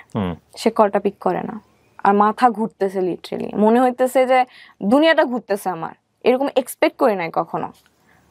তো ফোন ধরার পর আমি বললাম যে এইরকম একটা এই নাম্বার থেকে কল দিছিল লাস্টে, এত আপনি কি চিনেন? বলতেছে হ্যাঁ চিনে। আমি বলতেছি কে হয় আপনার? বলতেছে আমি তোমাকে বলি নাই, ওর সাথে আমার লাস্ট 3 মাস যাবত সম্পর্ক, আমি তোমাকে বলি নাই, আজকে মনে হয় ও বুঝতে পারছি, এই জন্য তোমাকে কল করছে। তো আমি তোমার সাথে সম্পর্ক কন্টিনিউ করতে পারবো না, ইভেন তোমার সাথে কন্টাক্ট কন্টিনিউ করতে পারবো না। হুট করেই সব কিছুই ঠিক যাচ্ছে। তো আমি রাত 3টার সময় আমার বেস্ট ফ্রেন্ডকে কল দিই, আমি কালকে ঢাকা যাব। তো বলে কেন, কি হয়েছে, সব খুলে বললাম। ওরা কখনো বোঝায় না আপনাকে যে থাম একটু রাগ, এটা হ্যাঁ হ্যাঁ কন্ট্রোল কর? বুঝায়। কিন্তু ওরা বুঝে যে আপনাকে বলে লাভ নাই এসব। না বলে লাভ নাই, আমি যেটা বলবো সেটাই। আমরা জ্যামে আটকে গেছিলাম, তো রাত 12টার সময় আমরা ঢাকাতে পৌঁছাই। তো আমি একটা আপুর বাসায় ছিলাম। দেন সকালবেলা 10টার সময় আমরা বের হয়েছি, আমি কল দিছি যে আমি ঢাকায় আছি, আপনি কোথায় আছেন হচ্ছে বলেন, আমি আপনার সাথে দেখা করব। তো বলছে তুমি ঢাকায় কেন? আমি বলতেছি আমার কাজ আছে আপনার সাথে, এই জন্য আমি ঢাকায় আসছি। তো বলতেছে যে আমি দেখা করতে পারবো না, আমি খালামণির বাসায়। মিথ্যা কথা বলতেছে। সে বললো যে তুমি এই রেস্টুরেন্টে আসো, আমি আসতেছি। তো তারপর যে শুনে এটা আমার সাথে প্র্যাঙ্ক করা হয়েছে। প্র্যাঙ্ক করছে? হ্যাঁ, যে আমাকে বোঝার জন্য যে আমি কি রিয়াকশন দেই। তারপর মেয়েটাকে নিয়ে আসো। মেয়েটাকে সাথে আমার কথা হয়েছে। কিন্তু বলেন যে আপনি মেয়েটাকে নিয়ে আসো এখানে, আমি প্র্যাঙ্ক করছে কিনা আনছে। হ্যাঁ কথা হয়েছে, প্র্যাঙ্ক ছিল, তারা প্ল্যান করে করছে এটা। আসলে প্র্যাঙ্ক ছিল? হ্যাঁ আসলেই ছিল। ওকে। আমার তখন প্রচন্ড রাগ উঠছে। ওঠার পরে বলতেছে, শান্ত করলো, অনেক কিছু বুঝাই। তো ঠিক আছে আসছি, যখন থাকি 2-1 দিন আপনার সাথে ঘুরি। তো তারপরে আমি হচ্ছে ব্যাক করি পরের দিন। তো আমার এটা প্ল্যান ছিল যে আমি ঢাকায় শিফট হব। ঢাকায় শিফট হওয়ার একটাই রিজন যে আমি তার কাছাকাছি থাকবো। হ্যাঁ, ঝগড়া হলে ব্লক দিয়ে দেয়, শেষ, আর কোনো যোগাযোগের কোনো ওয়ে নাই।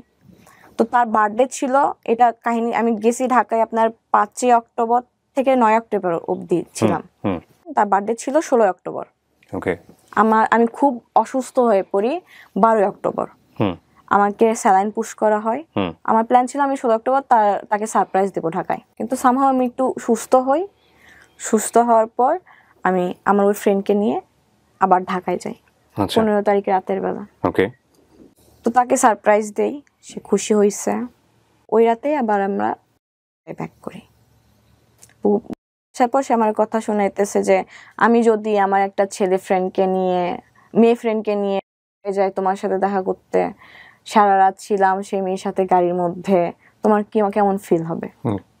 তো আমি আমার ভুলটা বুঝতে পারছি যে যেটা কন্টিনিউ হইতেছে এটা ঠিক হইতেছে না, বা আমি বেশি পাগলামো করতেছি। তার মানে আপনি যদি একটা মানুষকে 20 কেজি ভালোবাসেন, সে মানুষ কিন্তু আপনাকে 2 কেজি ভালোবাসবে, এটা নিয়ম।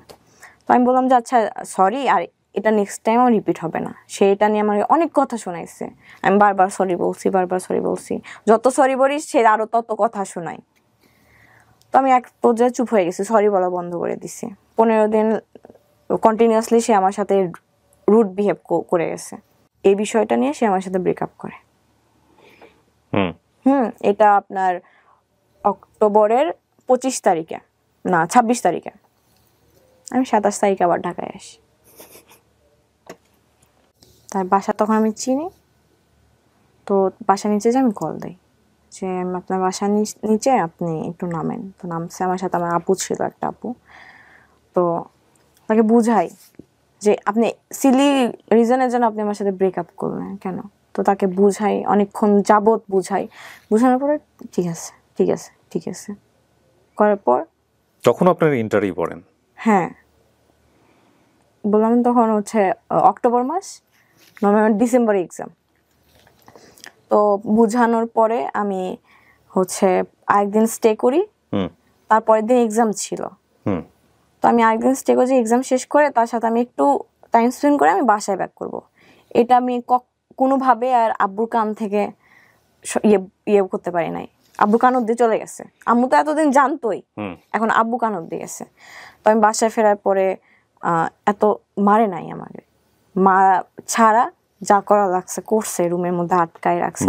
হ্যাঁ, এটা আমি তার কান অব্দি পৌঁছাই নাই, স্টিল নাও জানে না। এই রেকর্ডিং যদি তার কান অব্দি যায় তাহলে সে জানবে। রুমের মধ্যে আটকায় রাখছে। ডিসেম্বর আমার পরীক্ষা, আমার যেমনি হোক পরীক্ষা দেওয়া লাগবে, বিকজ আমি পড়াশোনা করার জন্যই আমি আগের সম্পর্ক থেকে মুভ অন করছি, ডিভোর্সটা নিছি যে আমার যাওয়া লাগবে, লাইফে কিছু করা লাগবে, পড়াশোনা ছাড়া কোনো মেয়ের গতি নাই, আমি যেটা মনে করি। তো আমি আব্বুকে বুঝাই যে ভুল হয়েছে, আমি আর কোথাও যাব না, আমি ওর ছেলের সাথেও কথা বলবো না। আমার কাছ থেকে ফোন 2 দিনের জন্য নিয়ে নিছিল, আমি আম্মুর ফোন দিয়ে তার সাথে কথা বলি। তারপর ডিসেম্বরে এক্সাম, আমি আব্বুকে বলছি, আম্মুকে অনেকদিন যাবত বলতেছি যে আমি কোচিং করার জন্য ঢাকায় যাবো, কোচিং করবো ফার্মগেট শাখায়। তো আম্মু রাজি ছিল, আব্বু কোনোভাবে আমাকে পাঠাবে না, আমি কখনোই বাইরে থাকি না, বাইরে থাকি নাই। আর আব্বু মনে করতো যে আমি বাইরে থাকলে দুষ্টামি করব, এই জন্য রাজি হচ্ছিল না। তো আমার 5 তারিখে এক্সাম ছিল, 7 তারিখে এক্সাম ছিল। এক্সাম দেওয়ার পর আমি বাসায় বলি আমি কিন্তু যাবোই ঢাকায়, তো আব্বু কোনোভাবে পাঠাবে না। তো আমি বললাম তাহলে আমি এক্সাম দিব না। তো আব্বু বলছে দিস না, সেটা তোর। বাবা তো তখন জানে আপনার ঢাকায় আসা মানে কি। হ্যাঁ, আব্বু জানতো। তো দিস না বলতেছে এক্সাম দিবি না, দিস না, সেটা তোর সমস্যা। তো আম্মা আমাকে অনেক বুঝাইলো যে আচ্ছা আমি ম্যানেজ করবো, আমি তোমার আব্বুকে বুঝাবো, তুমি এক্সামটা দাও। এর মধ্যে ভাইয়া ইনভলভ হয়ে গেল। আব্বু ভাইকে ফোন করে বলছে, আব্বু ভাইয়া তখন ঢাকাতে? ভাইয়া ঢাকাতে। ভাইয়াকে বলছে 9টার সময়। আপনি যে ঢাকায় আসতেন আপনার ভাইয়া জানতো না? না, ভাইয়াকে বলছে রাত 9টার সময়, ভাই 10টায় বাসে চলে আসছে ওই তখনই। আমি ভাবছি এবার আমার শেষ, আমার এক্সাম শেষ, আমার লাইফ শেষ। ভাইয়াকে প্রচন্ড পরিমাণ ভয় পাই, প্রচন্ড গম্ভীর টাইপের। বাট একবার আগ হইলে শেষ। সকাল সারা রাত আমি ঘুমাই নাই, তাকে টেক্সট করতেছি যে আমার ভাই আসতেছে, শেষ। আমার ঢাকা যাওয়া শেষ, আমার এক্সাম দেওয়া শেষ, আমার সব শেষ। আয়সা আমাকে রুমের মধ্যে বন্দি করে রাখবে। তো বলতেছে যে তুমি তোমার সাথে আমার যা ছবি ছিল, স্মৃতি ছিল, সব ডিলিট করে দাও। তো আমি জাস্ট এটা মনে করতেছিলাম যে এরকম একটা কিছু আসবে। তো ডিলিট করে দাও। তো আমি তার কথার প্যাচে পইরা সব ফোন থেকে ডিলিট করে দিছি যে ভাইয়া দেখলে প্রবলেম হবে। না, সে কি বোঝাচ্ছিল আপনাকে? ভাইয়া দেখলে প্রবলেম হবে, সেজন্য ডিলিট করো? হ্যাঁ। তো আমি ডিলিট করছি। ভাইয়া এসে আমার ফোন চেক করে নাই। ভাইয়া এসে জাস্ট আমার রুমের দরজাটা লাগাই দিছে। আম্মু ধাক্কাইতেছে, একটা লাঠি নিছে, মোটা লাঠি, এত বড়। তো বলতেছে কি হয়েছে বল। আমার অফিস আছে, আমি সবকিছু ছাইরা আসলাম, তো সমস্যা কি? একবার লাইফে এত কিছু ফেস করে আসছোস, তারপরে তো শিক্ষা হয় নাই। তো আমি জাস্ট চুপ, আমি কোনো কথা বলতে, আমার হাত পা কাঁপতেছে লিটারালি। তো আম্মু জানালা দিয়ে ইয়ে করতেছে যে ওকে মেরো না, বড় হয়েছে, মায়ের দিয়ে কোনো লাভ হবে না, বুঝাও। তো ভাইয়া বুঝাইলো, আমাকে মারে নাই। বলতেছে ভাইয়ার কথা হইতেছে যে তুমি ঢাকায় গেলে তোমার সাথে আমার সম্পর্ক থাকবে না।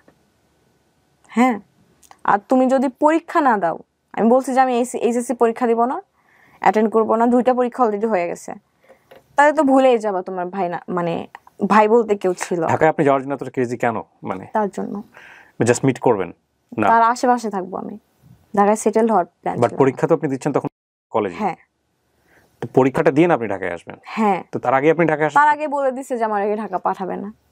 ও, তার আগে বলে দিছে ঢাকা পাঠাবে না? হ্যাঁ, এই জন্য আমার এত ক্রেজিনেস। ওকে।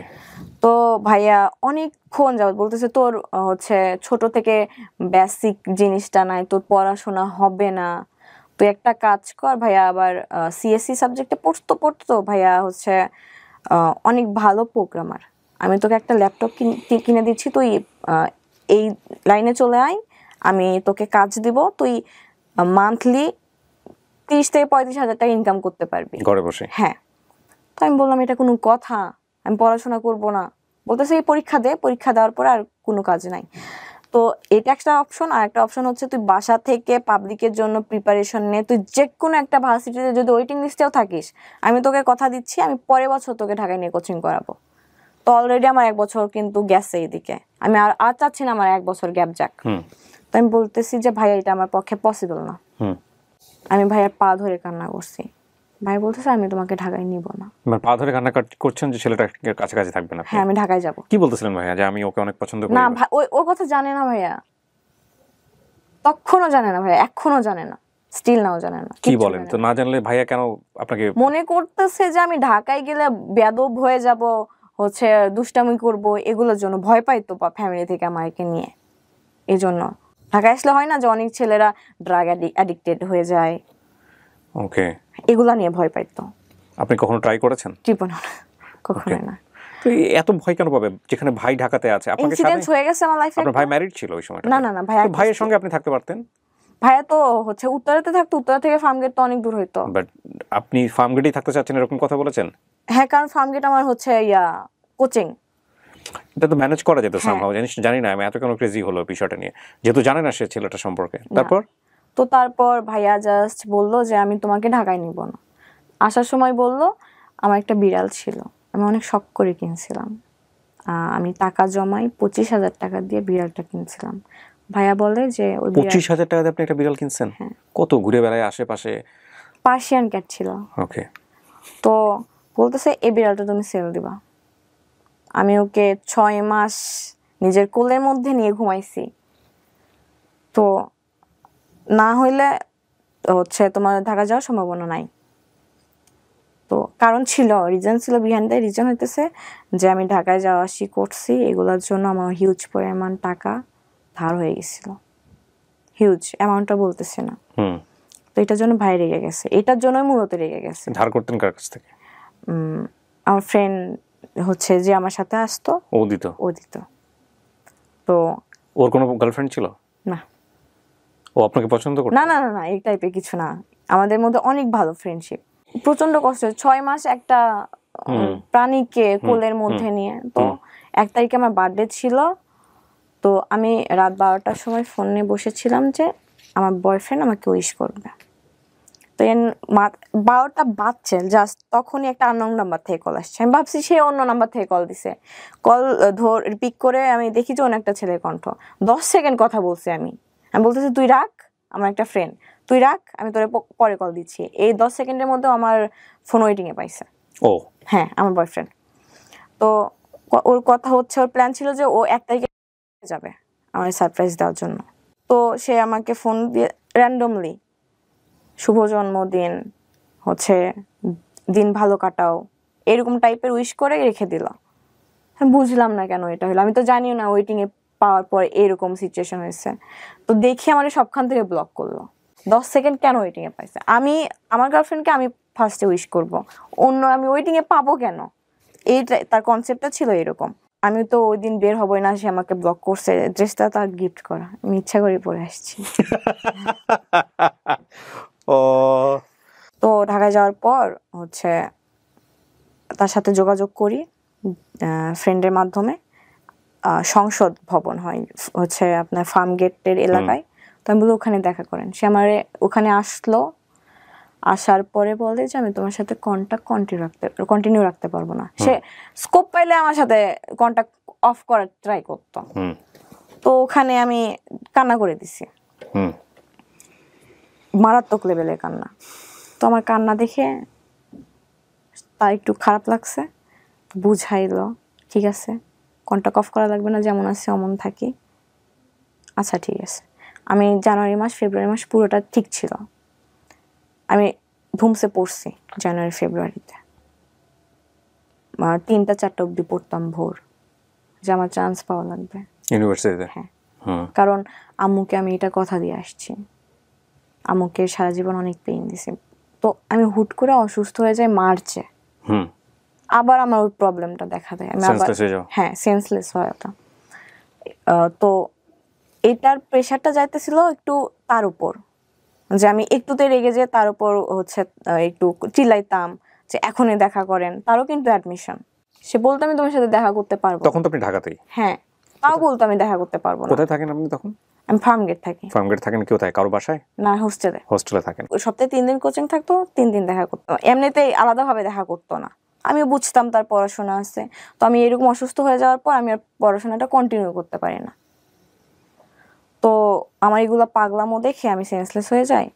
তো আমাকে বাসায় পাঠাই দিল যে তুমি বাসায় যাও, কয়েকদিন থেকে আসো, ভাল লাগবে। তো গেলাম বাসায়, থাকলাম। আমাদের ঝগড়া হইতো। সে স্কোপ পাইলে আমার সাথে কন্ট্যাক্ট অফ করার কথা বলতো, আর আমি পাগল হয়ে যাইতাম। হাজব্যান্ডের সাথে যখন আমি ছিলাম, বিয়ের পরে যে সম্পর্কটা হয় একজন হাজব্যান্ড ওয়াইফের মধ্যে, সেটা আমি তার কাছ থেকে হাইড করছিলাম। আচ্ছা, এবং সে সেটা বিশ্বাস করেছিল? হ্যাঁ। তো সিচুয়েশনালি তাকে জানানোর প্রয়োজন হলো কেন? সে আমি জানাইছি ইচ্ছা করে যে কতদিন আর হাইট রাখবো। ওকে। তো হচ্ছে সে কান্না করতেছিল, এটা নিতে পারে নাই। তো বলতেছে আমি এটা সহ্য করতে পারতেছি না, আমি তোমার সাথে সম্পর্ক রাখবো না। ওকে, মানে সে বিয়ে মানতে পারে কিন্তু ওই ধরনের সম্পর্ক মানতে পারতেছে না। তো সে খুব বাজেভাবে ভেঙে গেছিল ভাইয়া, খুব বাজেভাবে। আমি তার চোখের দিকে তাকাইতে পারতেছিলাম। চোখের এই কোনা পানি আসতো, শুধু পানি পড়তো না, চোখের পানি আটকায় যাইতো। তো আমি তাকে দেখে আমি ভাই এই ছেলে আমাকে ভালোই বাসে না, আবার আমার জন্য এত পেইন খাইতেছে, আমি মানতে পারতেছিলাম না যে সিচুয়েশনটা কি অ্যাকচুয়ালি। কোনোভাবে ম্যানেজ করলাম। আমার একটা ভাইয়া ছিল, আমার কাজিনের বয়ফ্রেন্ড। ভাইয়াটা আমাদের থেকে 3-4 বছরের সিনিয়র। ওই ভাইয়াটা আমাকে জাস্ট বলছে যে এই মানুষটাকে ফিরাই আনছো, বাট আরেকবার যদি কোনো কারণে ভাঙো এই মানুষটা আর ফিরবে না তোমার কাছে। মানে এই মানুষটা যার ফিরবে না সেটা বয়ফ্রেন্ড সম্পর্কে সে জানলো কিভাবে এটা তার সম্পর্কে? সবাই জানতো, আমার কাজিন, আর আমার কাজিন জানতো, তো আমার কাজিন তাকে বলছে। মানে এটা তার জায়গা থেকে একটা পরামর্শ দিছে সে? হ্যাঁ, পরামর্শ দিছে মানে আপনার বয়ফ্রেন্ড সম্পর্কে যেহেতু একটা ধাক্কা পাইছে, আরেকটা ধাক্কা যদি পায় কখনো, সে আর কখনো ফিরবে না। ওকে। তো তারপরে সবকিছু ভালোই যাইতেছিল। এইচএসসি এক্সামে রেজাল্ট হয়, প্লাস আসবে না, বাট এটা ভেবে নিছিলাম যে একটু পয়েন্ট ভালো আসবে। তো আনফরচুনেটলি আমার পয়েন্ট একটু খারাপ আসে, তো আমি ভাবছি সে আমার সাথে দেখা করতে আসবে। আমাকে একটা জিনিস একটু বলেন তো, আপনার লাইফে যদি দুটো সম্পর্ক না থাকতো, আপনার এসএসসি এবং ইন্টার রেজাল্ট কি এরকম হতো? এবার কন্টিনিউ করেন। তো আমার এগুলো খেয়াল করবেন সবাই আপনারা। হ্যাঁ, তো আমার 4.42 আসে, তার প্লাস আসে। সে আমাকে বলে নাই তার প্লাস আসে যে আমি কষ্ট পাবো যে আমার আসে নাই। তো আমাকে বললো আমি একটু বের হচ্ছি, ফ্রেন্ডের সাথে দেখা করতে যাব। আমি ভাবছি আমার সাথে দেখা করতে আসবে, আমি তো এক্সাইটমেন্ট যে আসবে দেখা করতে। পরে দেখি সে তার একটা মেয়ে ফ্রেন্ডের সাথে দেখা করতে গেছে। পরের দিকে সে প্রচন্ড লেভেলের ইগনোর করতো। আচ্ছা। মানে এক্সেস লেভেলের কথা বলতো, দিনে 2 মিনিট বা 3 মিনিট, 5 মিনিটও কমপ্লিট না, মানে দেখা করতেই চাইতো না। বিহারের মতো নিজেই ফোন দিতাম, ব্লক করতো, আনব্লক করতাম। লাস্ট রোজার ঈদে এটা বাসায় গেছি, সে আমার সাথে থাকবে না। তো সে আমার সাথে মজা করে বলতো যে আমি 4টা বিয়ে করব। তো তাকে এরকম করে বলছি যে আপনি 4টা বিয়ে করবেন না, 4টা বিয়ে করলে তো একটা চাকর লাগবে, ওই চাকর হিসেবে আমার রাইখা দিয়েন। তো এভাবে বলছে, আমি গায়ে নাই। আমার কাজিন, আমার ফ্রেন্ডরা বলতো যে ও থাকতে চাইতেছে না তোর সাথে, তুই কেন জোর করতেছস? তো আমি বিশ্বাস করি যে মানুষ যেটা চেষ্টা করে ওইটাই পায়। তো এইটা কনসেপ্টটা ছিল যে আমি আমার এফোর্টটা যে এখান থেকে 200%, তার ওই পাশ থেকে তার এফোর্টটা 2%ও ছিল না। Because of I have a incidents, that's why. সে আমাকে বলতো যে আমি আমার ফ্রেন্ড সার্কেলকে তোমার পাস্টের কথা বলতে পারি না, আমার লজ্জা লাগে, আমি আমার ফ্যামিলির কিভাবে বলবো, আমি তো লজ্জায় মইরাই যাব। তো সে আমাকে অ্যানাদার লেভেল ভাবতো যে আমি সমাজের মধ্যে পড়তাম না, আমার এই ইনসিডেন্টস হওয়ার কারণে আমি সমাজের বাইরে পড়ে। সে দেখা করবে না, কারণ আমি তাকে ব্ল্যাকমেল করতাম যে হচ্ছে আমি স্লিপিং পিল নিব, আমি নিজের ক্ষতি করব। দেখা করবে না, একদম আমার দেয়ালে পিঠ থেকে গেছিল। আমি হচ্ছে ডিসাইড করি যে আমি গলায় বা স্লিপিং নেব, এটা কোনোভাবে সে জেনে যায়। আমি ফেসবুক লাইভে আসছিলাম। Are you crazy? Yes. You are. Facebook লাইভে আসছিলেন আপনি?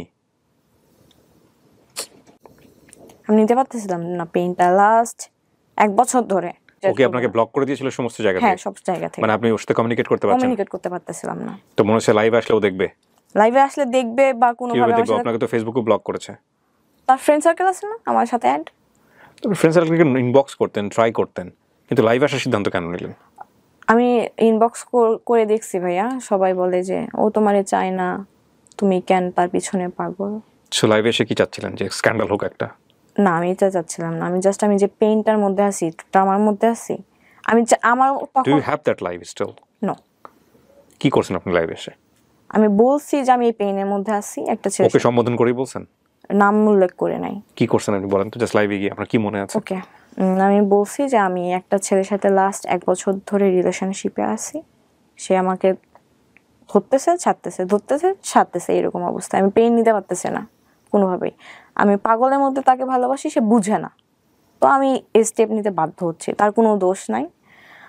আমি তাকে কেন, আমি কাউকেই ব্লেম দিতেছি না। এইরকম ছোট একটা লাইফ করে আমি অফ চাই। সে আমার দরজায় এসে ধাক্কায়, বাসা দৌড়াতে আসছে 10 নম্বর থেকে। মিরপুর 10 থেকে? হ্যাঁ। আপনি তখন মেসে থাকেন? না, বাসায়। আমি তার জন্যই। কার বাসায় থাকেন? আমার বাসায়, আমি বাসা নিছি। আলাদা করে বাসা নিয়েছিলেন? তো আমি তার জন্যই অ্যাকচুয়ালি আশেপাশে বাসা নেই। এই গল্পটা শুনে আমি জানি এতক্ষণে আপনারা ওকে জাজ করা শুরু করেছেন, যদিও আমি কথাটা বলছি তারপরেও যেটা কমে যাবে বিষয়টা এরকম না। আমি জানি যে আমি প্রথমেই যে ওকে যে প্রশ্নটা দিয়ে করেছি আমি সেটা জানি এটা হবে।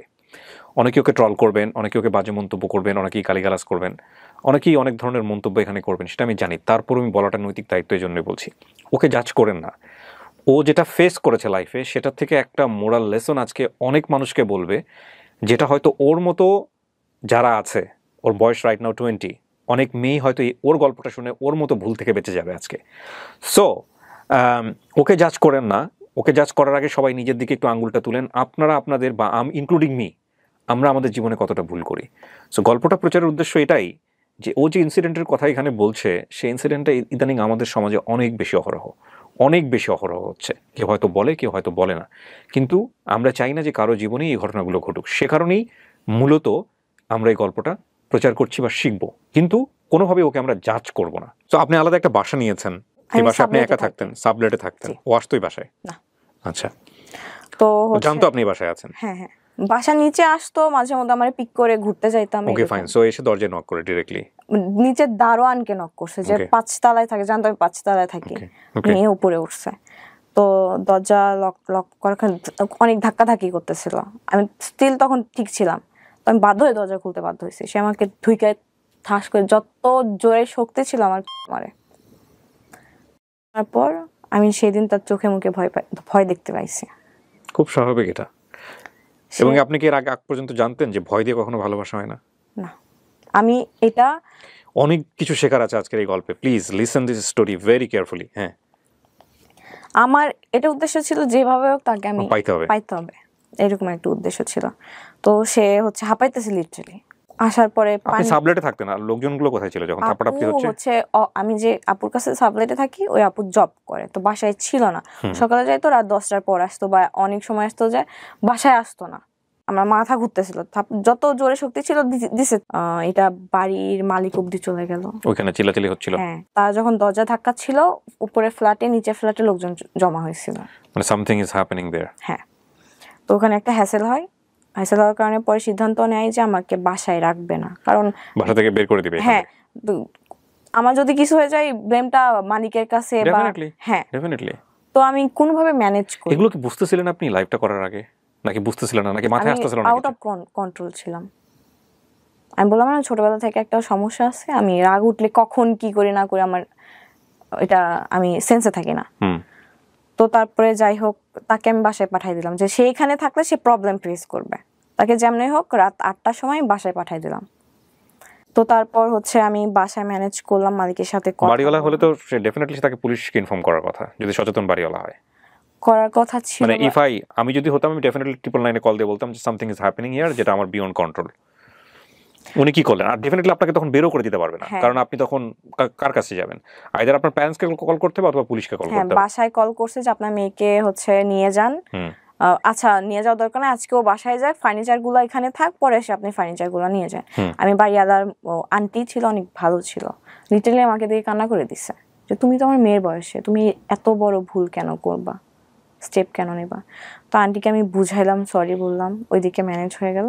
তো আমি আমার যে সাবলেটে থাকে ওই আপু, তখন লাইভটার কি অবস্থা চলতেছে? না, ওটা সাথে সাথে সে এসে আমার ফোন নিয়ে ডিলিট করে দিছে। তার মাথায় এটা ছিল লাইভটা থাকা যাবে না ফোনে, তো ডিলিট করার পর ওটা ছিল না। 20 জন কি 25 জনের মতো দেখছে, বেশি দেখে নাই। এটা তো আসলে থাকলে ভাইরাল হয়ে যেত, হ্যাঁ, ভাইরাল হয়ে যেত, আই নো। তো তারপর আমি 9:30টার সময় তার বাসার নিচে যে কল দেই, ফোন অফ করে রাখছে। তো নিচে থেকে আমি একটা খেলতেছিল বাচ্চা বলতে 6-7-এ পড়ে। আমি বললাম যে 5th ফ্লোরে যে বাসা নাম্বারটা আমার জানা আছে, ওখানে যে কলিং বেল দিবা, বলবা যে নামে কে নিচে ডাকতেছে। 5 মিনিট পর আসলো, আমি পাঠাই দিয়েছি। বলতেছে তুমি আমার বাসায় লোক পাঠাইছো কেন? আমি বলছি আপনি ফোন অফ রাখছেন কেন? আমি তো যাইতে পারতেছি না, কারণ আপনার বাসায় ফ্যামিলি আছে, এই জন্য তো আমি যাইতে পারতেছি না। তো তখন আমাকে বলে আমার ভাইয়া বাইক অ্যাক্সিডেন্ট করছে, মিথ্যা কথা বলে। বাইক অ্যাক্সিডেন্ট করছে, আমার বাসায় থাকা লাগবে। ওর বাসায় কি জেনে গেছে 10 দিনে যে আপনার সঙ্গে সম্পর্ক আছে? না, কালকে নিয়ে তোমাকে পুরো ঢাকা শহর ঘুরবো, সিম্প্যাথি দিয়ে সুন্দর করে বুঝাই, আমি বাসায় চলে যাই, সে বাসায় চলে যায়।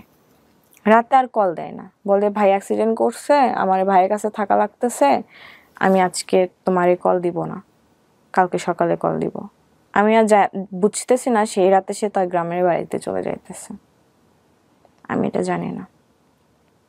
তো আমি বললাম আচ্ছা ঘুমান, আমি সারা রাত ঘুমাই নাই। তারপর সকালে 7টার সময় মনে হয় ঘুমাইছি, 11টার সময় উঠছি। আপনার বাড়ি থেকে লোক আসে নাই পরের দিন থেকে?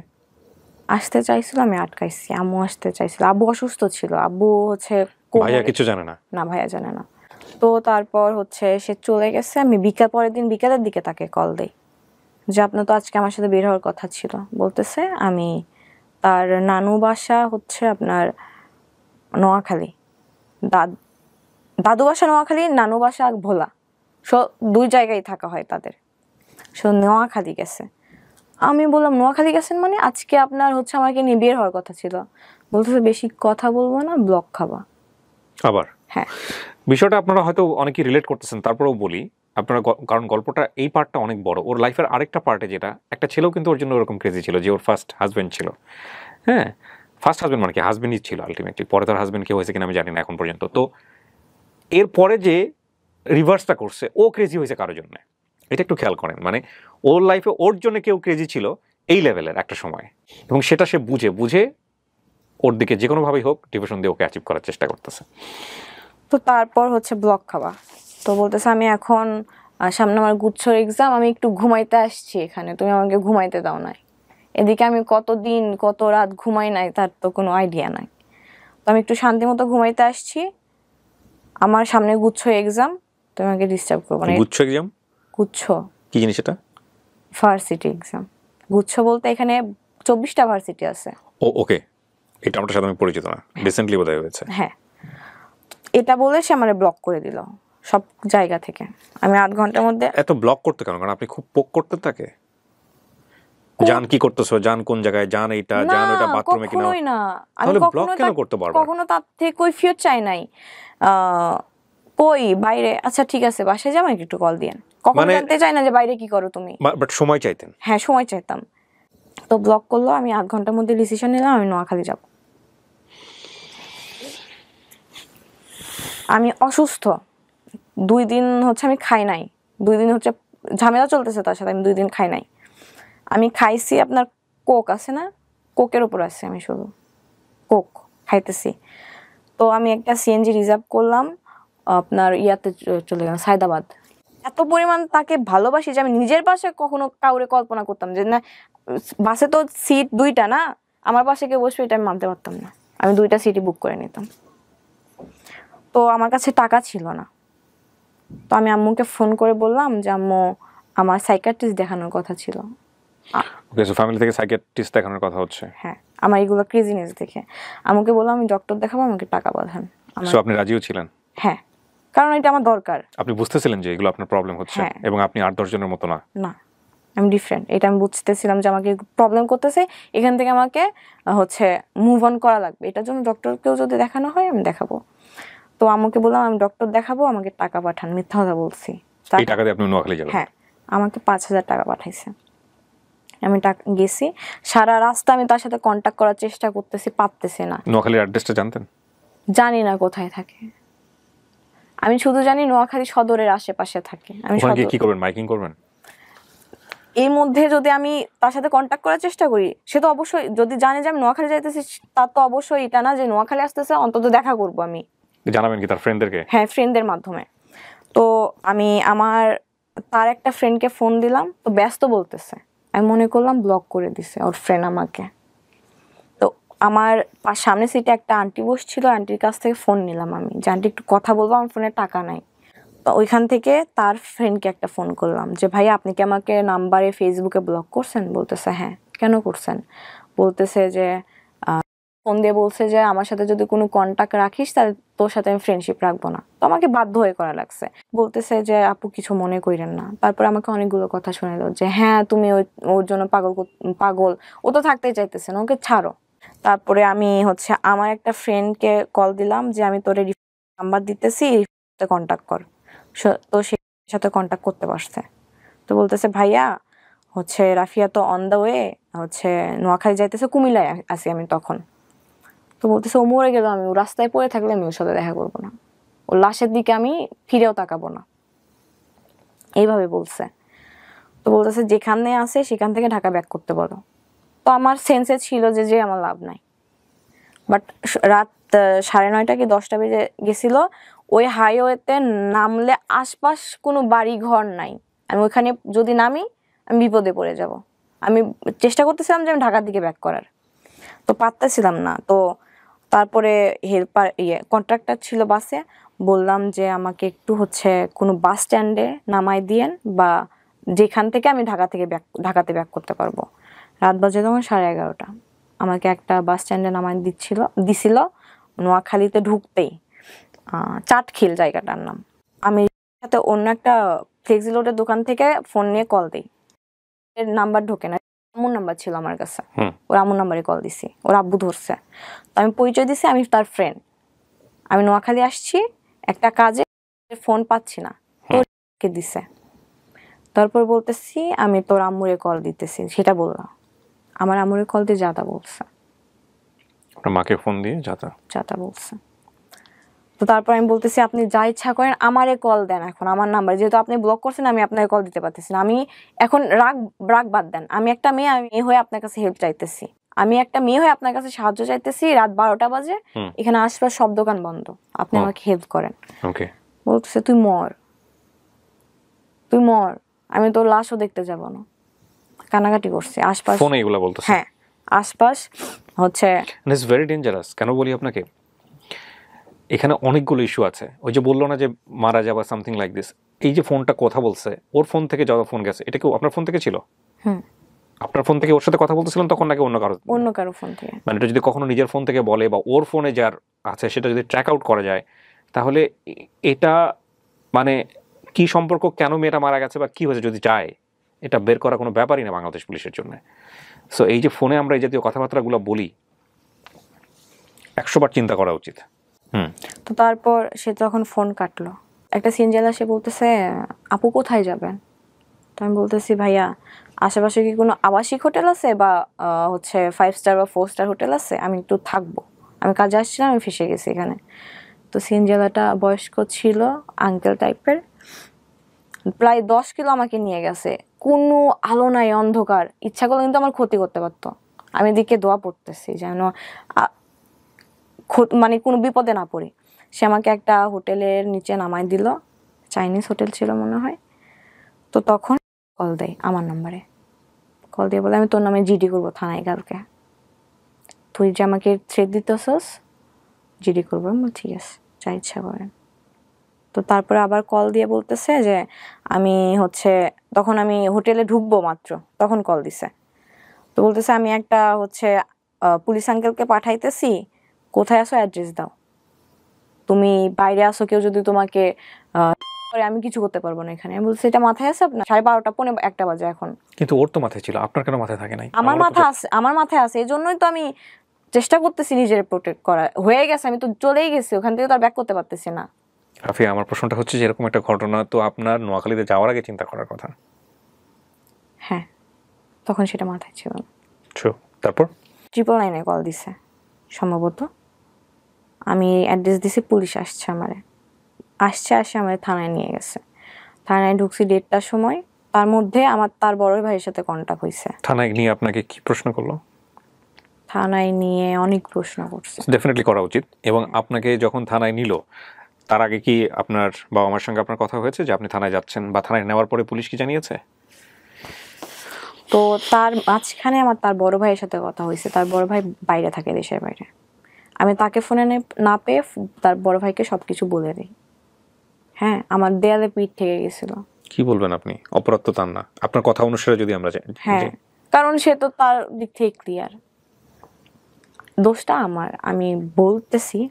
তো তার বড় ভাই আমাকে বলতো যে আগে তুমি থানা থেকে বের হয়ে ঢাকায় যাও, তারপর এই বিষয় নিয়ে কথা হবে। আগে তোমার মেইন পয়েন্টটা হইতেছে যে তুমি সেফলি আগে থানায় যাও, সেফলি আগে তুমি ঢাকায় পৌঁছাও। ভাইয়াটা খুব ভালো ছিল, বড় ভাইয়া সুন্দর করে কথা বলছে। থানায় গেছি, আমাকে থানার ওসি সুন্দর ব্যবহার করে বলতেছে আপনি আমাদের থানার গেস্ট, হ্যাঁ আপনি এখানে থাকেন, আমার একটা ছবি ভিডিও ক্লিপ করে যে কেন আসছিলাম, আমি ফ্র্যাঙ্কলি বলছি যে আমি একটা কাজে আসছিলাম, বিপদে পড়ে 999-এ কল দিছি, শেষ। তো তারপর আমাকে একটা ঘরের মধ্যে আটকায় রাখা হলো, এমনভাবে আমাকে ওইখানকার মহিলা পুলিশরা ট্রিট করলো যে আমি একটা কেসের আসামি। আমি ওই দিন ভাইয়া বিশ্বাস করে আমি দুনিয়া চিনছি। ওই 18 ঘন্টা আমি থানায় ছিলাম, আমি দুনিয়া চিনছি, সে আমায় চিনাই দিছে। আমি যে থানায় ছিলাম একটাবার কল দেয় না আমারে যে তুমি কি সিচুয়েশনে আসো।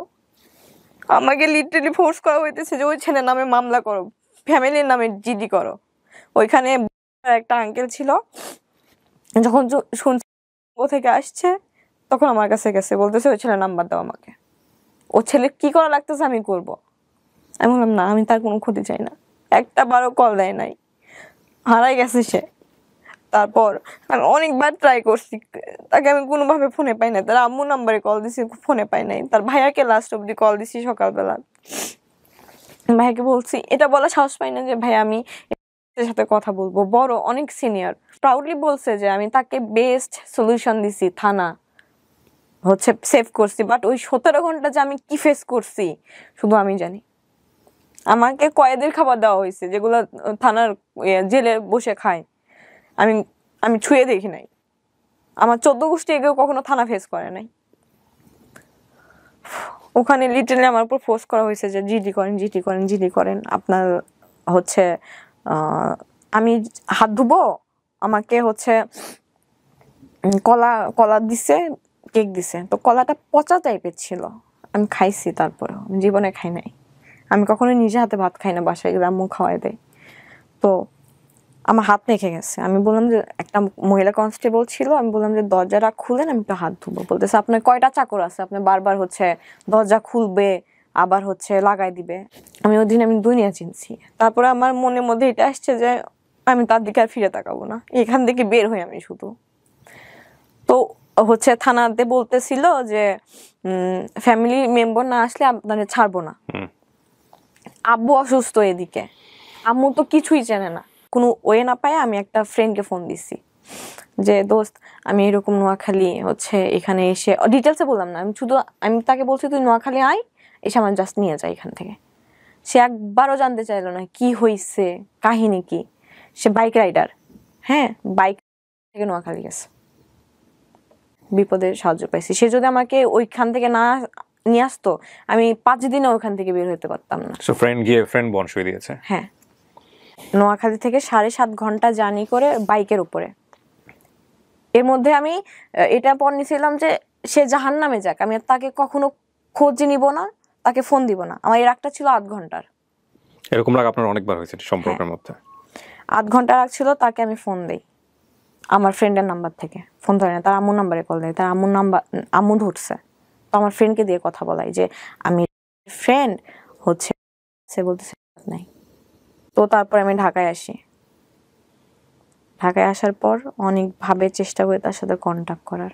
ফেক আইডি খুলে তার মেসেজ দেই যে আমার রিপ্লাই করা লাগবে না, আমার মেসেজগুলো দেখেন, শুধু মেসেজগুলো দেখেন, সিন করেন, আমার তাতেই শান্তি। 2 দিন পরে দেখি সেখানে ব্লক করে দিছে। আরেকটা ফেক আইডি খোলার পরে দেখি যে মেসেজ দেওয়ার পর লেখা উঠছে they can not receive your message. মানে এমন সিস্টেম করছে যে কোনো ফ্রেন্ড লিস্টে যারা আছে তারা ছাড়া কেউ যেন মেসেজ দিতে না পারে। আমি টোটালি ভেঙে পড়ি যে যার জন্য আমি এত কিছু ছাড়ছি, আমি আমার শহর ছেড়ে আসছি, আমি আমার আম্মুকে ছাড়া কখনো থাকি নাই, ছেড়ে আসছি, এত স্ট্রাগল করছি, সে মানুষটা শেষ অব্দি আমাকে রেখে চলে গেল।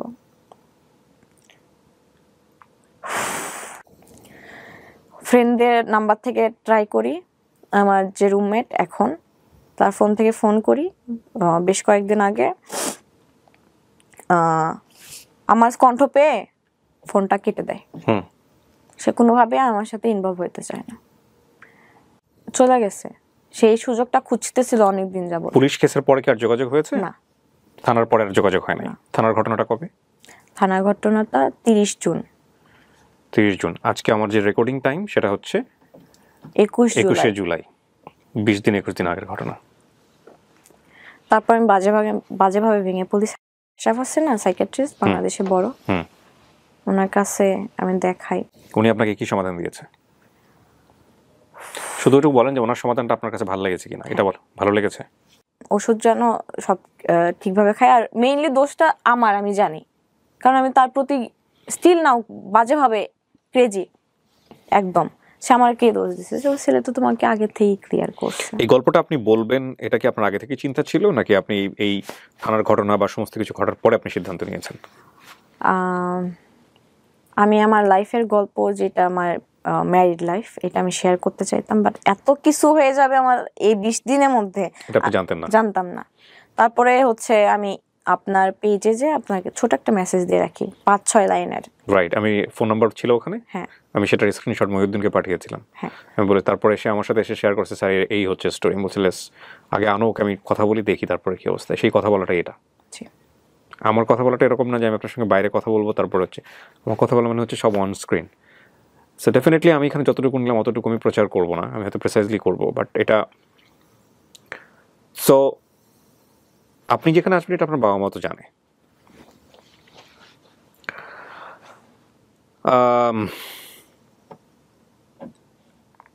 খুব কমন প্রশ্ন, কেন বললেন গল্পটা? নিজেকে সান্ত্বনা দেওয়ার জন্য, মোট কথা এটা। আমি বলে আমি শান্তি পাইছি, এটাই আমার অনেক। ঠিক আছে, বাট শেখার মতো কি আছে? আপনি কি শিখেছেন? আমি শিখছি যে কাউকে লাইফে অন্ধবিশ্বাস করতে নাই, প্লাস লাইফ কারোর জন্য কখনো থেমে থাকে না। আপনি শিখেন নাই? আমি শিখছি ভাইয়া, এই 20 দিন আমি অনেক কিছু ফেস করছি। আপনি শিখে যদি থাকেন তো আলহামদুলিল্লাহ, বাট টাইমটা মাত্র 20 দিন। এই জন্যই আমি এই কথাটা বললাম যে আপনি শিখেন নাই। তবে এটা ঠিক যে শিখলে সবচাইতে বেস্ট লেসনটাই আপনি শিখছেন। দেখেন, আমি মোটেও আপনাকে সাজেশন দেওয়ার মতো কেউ না, কিন্তু পুরো গল্পটা শুনে মানে এমন না যে সাজেশন দেন এটা একটা বিশেষ ক্ষমতা সম্পন্ন ব্যাপার, সো ওইটা আমার মধ্যে নাই। বাট আমি যে কথাগুলো বলবো এটা 8-10টা মানুষ তাই বলবে। সেই জায়গা থেকে আমি 2-1টা জিনিস জাস্ট বলতে পারি। একটা হচ্ছে যে কোনো ক্রেজিনেস, ওয়ান সাইডেড ক্রেজিনেস, এটা রেজাল্ট ভালো না। আপনার লাইফে একটা মানুষ ছিল যিনি আপনার সাবেক হাজব্যান্ড। আমি জাস্ট একটা কথা বলতে চাই ভাইয়া, আমি রিভেঞ্জ অফ নেচারকে বিশ্বাস করতাম না, এখন করি। এটা বোঝাতে চাচ্ছেন যে আপনি তার সাথে যে আচরণটা করেছেন সেটাই আপনি রিপিট পেয়েছেন আপনার লাইফে, রাইট? সেটা এক ধরনের যদি আত্মগ্লানি থাকে তো ভালো। কোনো পরামর্শ কি দিতে চান যারা আপনার মতো এইজে আছে, এই এসএসসি ইন্টার পড়ুয়া টিনেজার ছেলেমেয়ে যারা আছে? আমি এতটুকুই বলতে চাই যে লাইফে আজ যা কিছু হোক, জোর করে কোনো কিছু পাওয়া যায় না ভাইয়া। জোর করে আজ যাই হোক, একটা সম্পর্ক কখনো টিকানো যায় না, একটা সম্পর্ক বিল্ড আপ করা যায় না। যে ছেলেটার কথা আপনি বারবার বলেছেন আজকের এই অনুষ্ঠানে, যদি কালকেই আপনার সামনে আসে আপনি তো কালকেই গলে যাবেন। জীবনেও না, আমি স্ট্রং হয়ে গেছি, এনাফ স্ট্রং। আমি তাকে স্টিল ভালোবাসি, ভালোবাসাটা ভালোবাসার জায়গায়। সে আমার কাছে আসলে আমি হয়তোবা তাকে আর কোনোদিন accept করবো না, কারণ আমি তাকে আর সুযোগই দিব না আমাকে আঘাত করার। সে যে আসে, আচ্ছা আমাকে সুন্দর করে কথা বলো, সে যে সেকেন্ড টাইম আর এই কাজটা আমাকে আবার আঘাত দিয়ে চলে যাবে না, তার কি গ্যারান্টি? কিন্তু আপনি তো আঘাত পেতে ভালোবাসেন। আঘাত প্রেমিকরা আঘাত পেতেই ভালোবাসে। এইটাই তো সবচেয়ে বড় সমস্যা। আঘাতের একটা লিমিট থাকে, যাই হোক লিমিটটা ক্রস করে গেছে, বাট সেটা সম্পূর্ণই আমি বলবো আপনার বোকামি। হ্যাঁ, আমার বোকামি। আপনি শুধুমাত্র তার সঙ্গে কথা বলার জন্য ভোলায় চলে যাচ্ছেন, কথা বলার জন্য ঢাকায় চলে আসতেছেন, কথা বলার জন্য আপনি নোয়াখালীতে চলে যাচ্ছেন, ওটা একবার আপনি চিন্তা করতেছেন না যে এখানে যদি একটা বড় ধরনের অকারেন্স হয়ে যায়, এই অকারেন্সটা শুধু কি আমি সাফার করবো নাকি আমার বাবা মাও সাফার করবো? আব্বু মুসাফির। And this people are not guilty, তারা কিন্তু নিরপরাধ, তাই না? তাদের উপর, হ্যাঁ। আপনি জাস্ট একটু চিন্তা করেন তো, 20 ইয়ার্স আপনি নিজে মা হন, আমি দোয়া করি আপনি খুব বিউটিফুল মাদার হবেন ভবিষ্যতে ইনশাল্লাহ। বাট এই 20 বছরে লাস্ট 2-3 বছরের বিয়ে শাদী বা এগুলো নিয়ে তারা মেন্টালি কী পরিমাণ সাফার করছে, এটা তাদের কাছে যদি আপনি জিজ্ঞেস করেন, আজকের এই গল্পটা শুনে অনেকেই আপনাকে ছিসি করবে, অনেকেই আপনাকে বকাবাদ্দি করবে, বাট এই দুটো মানুষের কাছে আপনার আশ্রয় হবে, তাই না? তো এই দুটো মানুষকে নিয়ে কি কখনো চিন্তা করছেন যে লাস্ট এই 5-7 বছরে কি হবে? এখন করি, ট্রুলি বিলিভ করি যে শেষ পর্যন্ত আব্বু আম্মু ছাড়া পাশে কেউ থাকে না।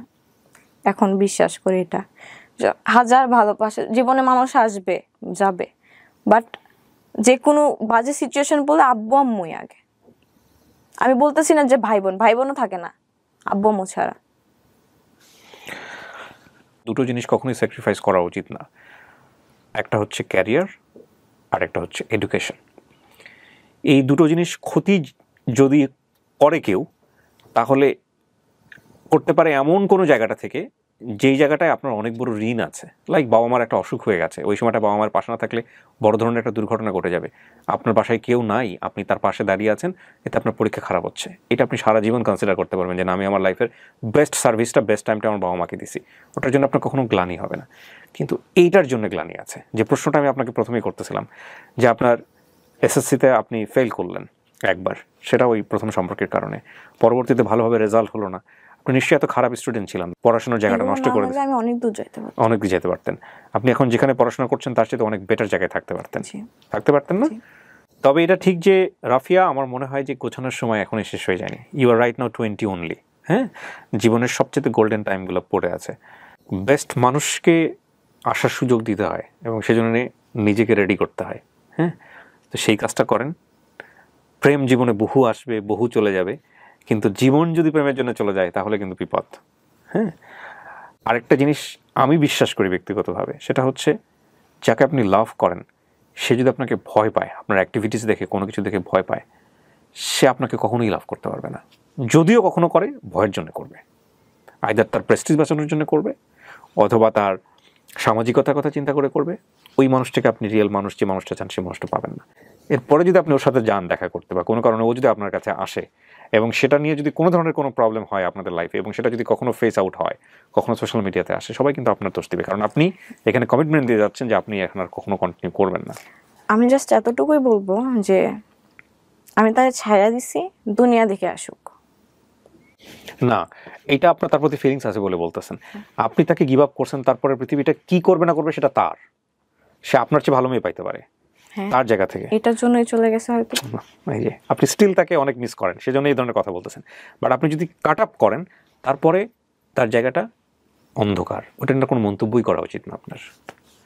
ওইটার জন্য আপনি স্টিল রেডি না? রেডি হওয়াটা জরুরি। রেডি হব ইনশাল্লাহ, খুব তাড়াতাড়ি হব, চেষ্টা করতেছি। আর এই সময়টাতে নিজেকে বিজি করা আর বাবা মাকে সময় দেওয়াটা খুব জরুরি। আর জীবনে কোনোদিন ফেসবুক লাইভে আসবেন না এইসব বিষয় নিয়ে অন্তত, এক। আর 2 নম্বর হচ্ছে যে ক্রেজি হয়ে কখনো এই কাজগুলো করা উচিত না। অজানা উদ্দেশ্যে পাড়ি জমালাম, তার জন্য একবার ফেসবুকে ব্লক করছে, ফোনে ব্লক করছে, যে ঠিক আছে ব্লক করলি কেন, আমি সেটা দেখতে। আমাদের একটা কথা আছে না, নারে বেলতলায় একবারই যায়। এটা সত্য না, এটা ডেফিনেটলি সত্য না। নারে বেলতলায় অনেকবার যেতে পারে যদি হেলমেট পরা থাকে। হেলমেট পরা থাকে, এটা ঠিক। ঠিক আছে, সো মানে আর যাই হোক, জীবনে নিজের ক্ষতি করে যাতে কোনো কিছু না হয়, অন্যের সম্মান সেটাও কিন্তু নিজের সাথে জড়িত থাকে, এই হচ্ছে বিষয়। কিছু কি বলতে চান কারোর উদ্দেশ্যে? তার উদ্দেশ্যে বলতে চাই যে যদি আমি জানতাম আপনি তার উদ্দেশ্যেই বলবেন। যদি তার অবধি ভিডিওটা যায়, আমি তাকে খারাপ প্রমাণ করার জন্য এখানে আসি নাই, আমি শুধু যেটা এক্সপিরিয়েন্স হয়েছে আমার এখানে লাইফে। ওখানে ডেফিনেটলি ও কিংবা আপনার এক্স হাজবেন্ড কেউই খারাপ প্রমাণিত হবে না, এই ভিডিওর সেই প্রেজেন্টেশনের জায়গা নাই। হ্যাঁ, এখানে আপনি নিজের ফল্টগুলোই বলছেন। ফল্টগুলো বলছি। হ্যাঁ, এক্স্যাক্টলি। আর আপনি যেভাবে এখানে বলছেন যথেষ্ট প্রেসাইজ করে বলেছেন, এক। আর 2 নম্বর হচ্ছে আমার প্রেজেন্টেশনের জায়গাটাও যথেষ্ট প্রেসাইজ থাকবে। সুতরাং এখানে কাউকে ইন্ডিকেট করা বা কে ছিল আপনার সম্পর্কে তাকে এখানে প্রকাশ করা, এটা কোনোভাবেই হবে না ভিডিওতে, কোনো সুযোগই নাই। কিন্তু এই ভিডিও রেস ধরে যদি এসে কেউ বলে যে হ্যাঁ আমি সেই ব্যক্তি, সেটা তার ব্যক্তিগত বিষয়। সেটা তার ব্যক্তিগত। কিংবা এই ভিডিও রেস ধরে যদি আপনিও আপনার আইডিতে গিয়ে বলেন যে যাকে নিয়ে আমি গল্প বলছিলাম সে হচ্ছে এই লোক, সেটাও আপনার ব্যক্তিগত বিষয়, এবং সেটার জন্য যদি কোনো ভুল হয়ে থাকে সেটার দায় আপনি নেবেন। কিন্তু আমাদের এন্টিটিতে আমরা কখনোই কাউকে ইন্ডিকেট করে করি না। আর দ্বিতীয় কথা হচ্ছে যে আপনি যাদেরকে নিয়ে গল্প বলেছেন সেখানে আপনি কাউকেই দোষ দেননি, সেখানে আপনি নিজেকেই দোষ দিয়েছেন, সুতরাং সেই সুযোগটাও নাই। ওর বাইরে কাউকে কিছু বলার আছে? আব্বু মুখে সরি বলতে চাই। ভাইয়া প্রচুর ভালোবাসি ভাইয়াকে, ভয় পাই, ভালোবাসি যতটা তার থেকে বেশি ভয় পাই। আজকে 6 বছর ভাই আমার সাথে কথা বলে না, 6 বছর ভাই আমার সাথে কথা বলে না, খুব পেইন হয়। ঢাকায় আসছি, 7 মাস ধরে আসি আমি, একদিনও দেখা করে নাই, ভুল করে একবার কল দেয় নাই আমার, জানি আমার দোষের জন্য। হ্যাঁ, ঈদে গেছি, রোজা কুরবানি ঈদে বাসায় গেছি, একবার আমার দিকে তাকাও দেখে নাই। ভাইয়াকে সরি বলতে চাই, আব্বু আম্মুকে সরি বলতে চাই, অনেক পেইন দিছে, আর পেইন দিব। আমি নিজের লাইফ গোছানোর চেষ্টায় আছি। আমার থেকে এরকম ভুল আর কখনো রিপিট হবে না। প্রিয় দর্শক এবং শ্রোতা, এই গল্পটা শেষ হোক এখানেই। আমি আবারও বলছি, ওনাকে আপনারা জাজ করবেন না, তবে এটা ঠিক যে যে তার নিজের ভুলগুলো বুঝতে পারে সেটা তার জীবনে অ্যাসেট হয়ে যায়। ও 20 বছরের জীবনে যে অভিজ্ঞতার মধ্য দিয়ে গেছে সেইটাকে যদি সে রিয়েলাইজ করে সামনের জীবনটাকে সুন্দর করার চেষ্টা করে তাহলে ডেফিনেটলি ওর জীবনটা সুন্দর হবে, এটা হচ্ছে বিষয়। আর একই সাথে ও আজকে এসে ও যাদেরকে সতর্ক করে গেল, বিশেষ করে এই যে যেসব ছেলেমেয়েরা অধিক বেশি ইমোশনাল হয়ে জীবনে এইসব ডিসিশন নিয়ে লেখাপড়া খারাপ করে ফেলে, ক্যারিয়ারটা খারাপ করে ফেলে, তাদের জন্য আজকের এই গল্পটাতে অনেক অনেক শিক্ষণীয় বিষয় আছে। থ্যাংক ইউ রাফিয়া, দোয়া করি আমরা, এবং আপনি যেই সাহসটা নিয়ে, যেই সৎ মনোবাসনা নিয়ে এখানে এসেছেন,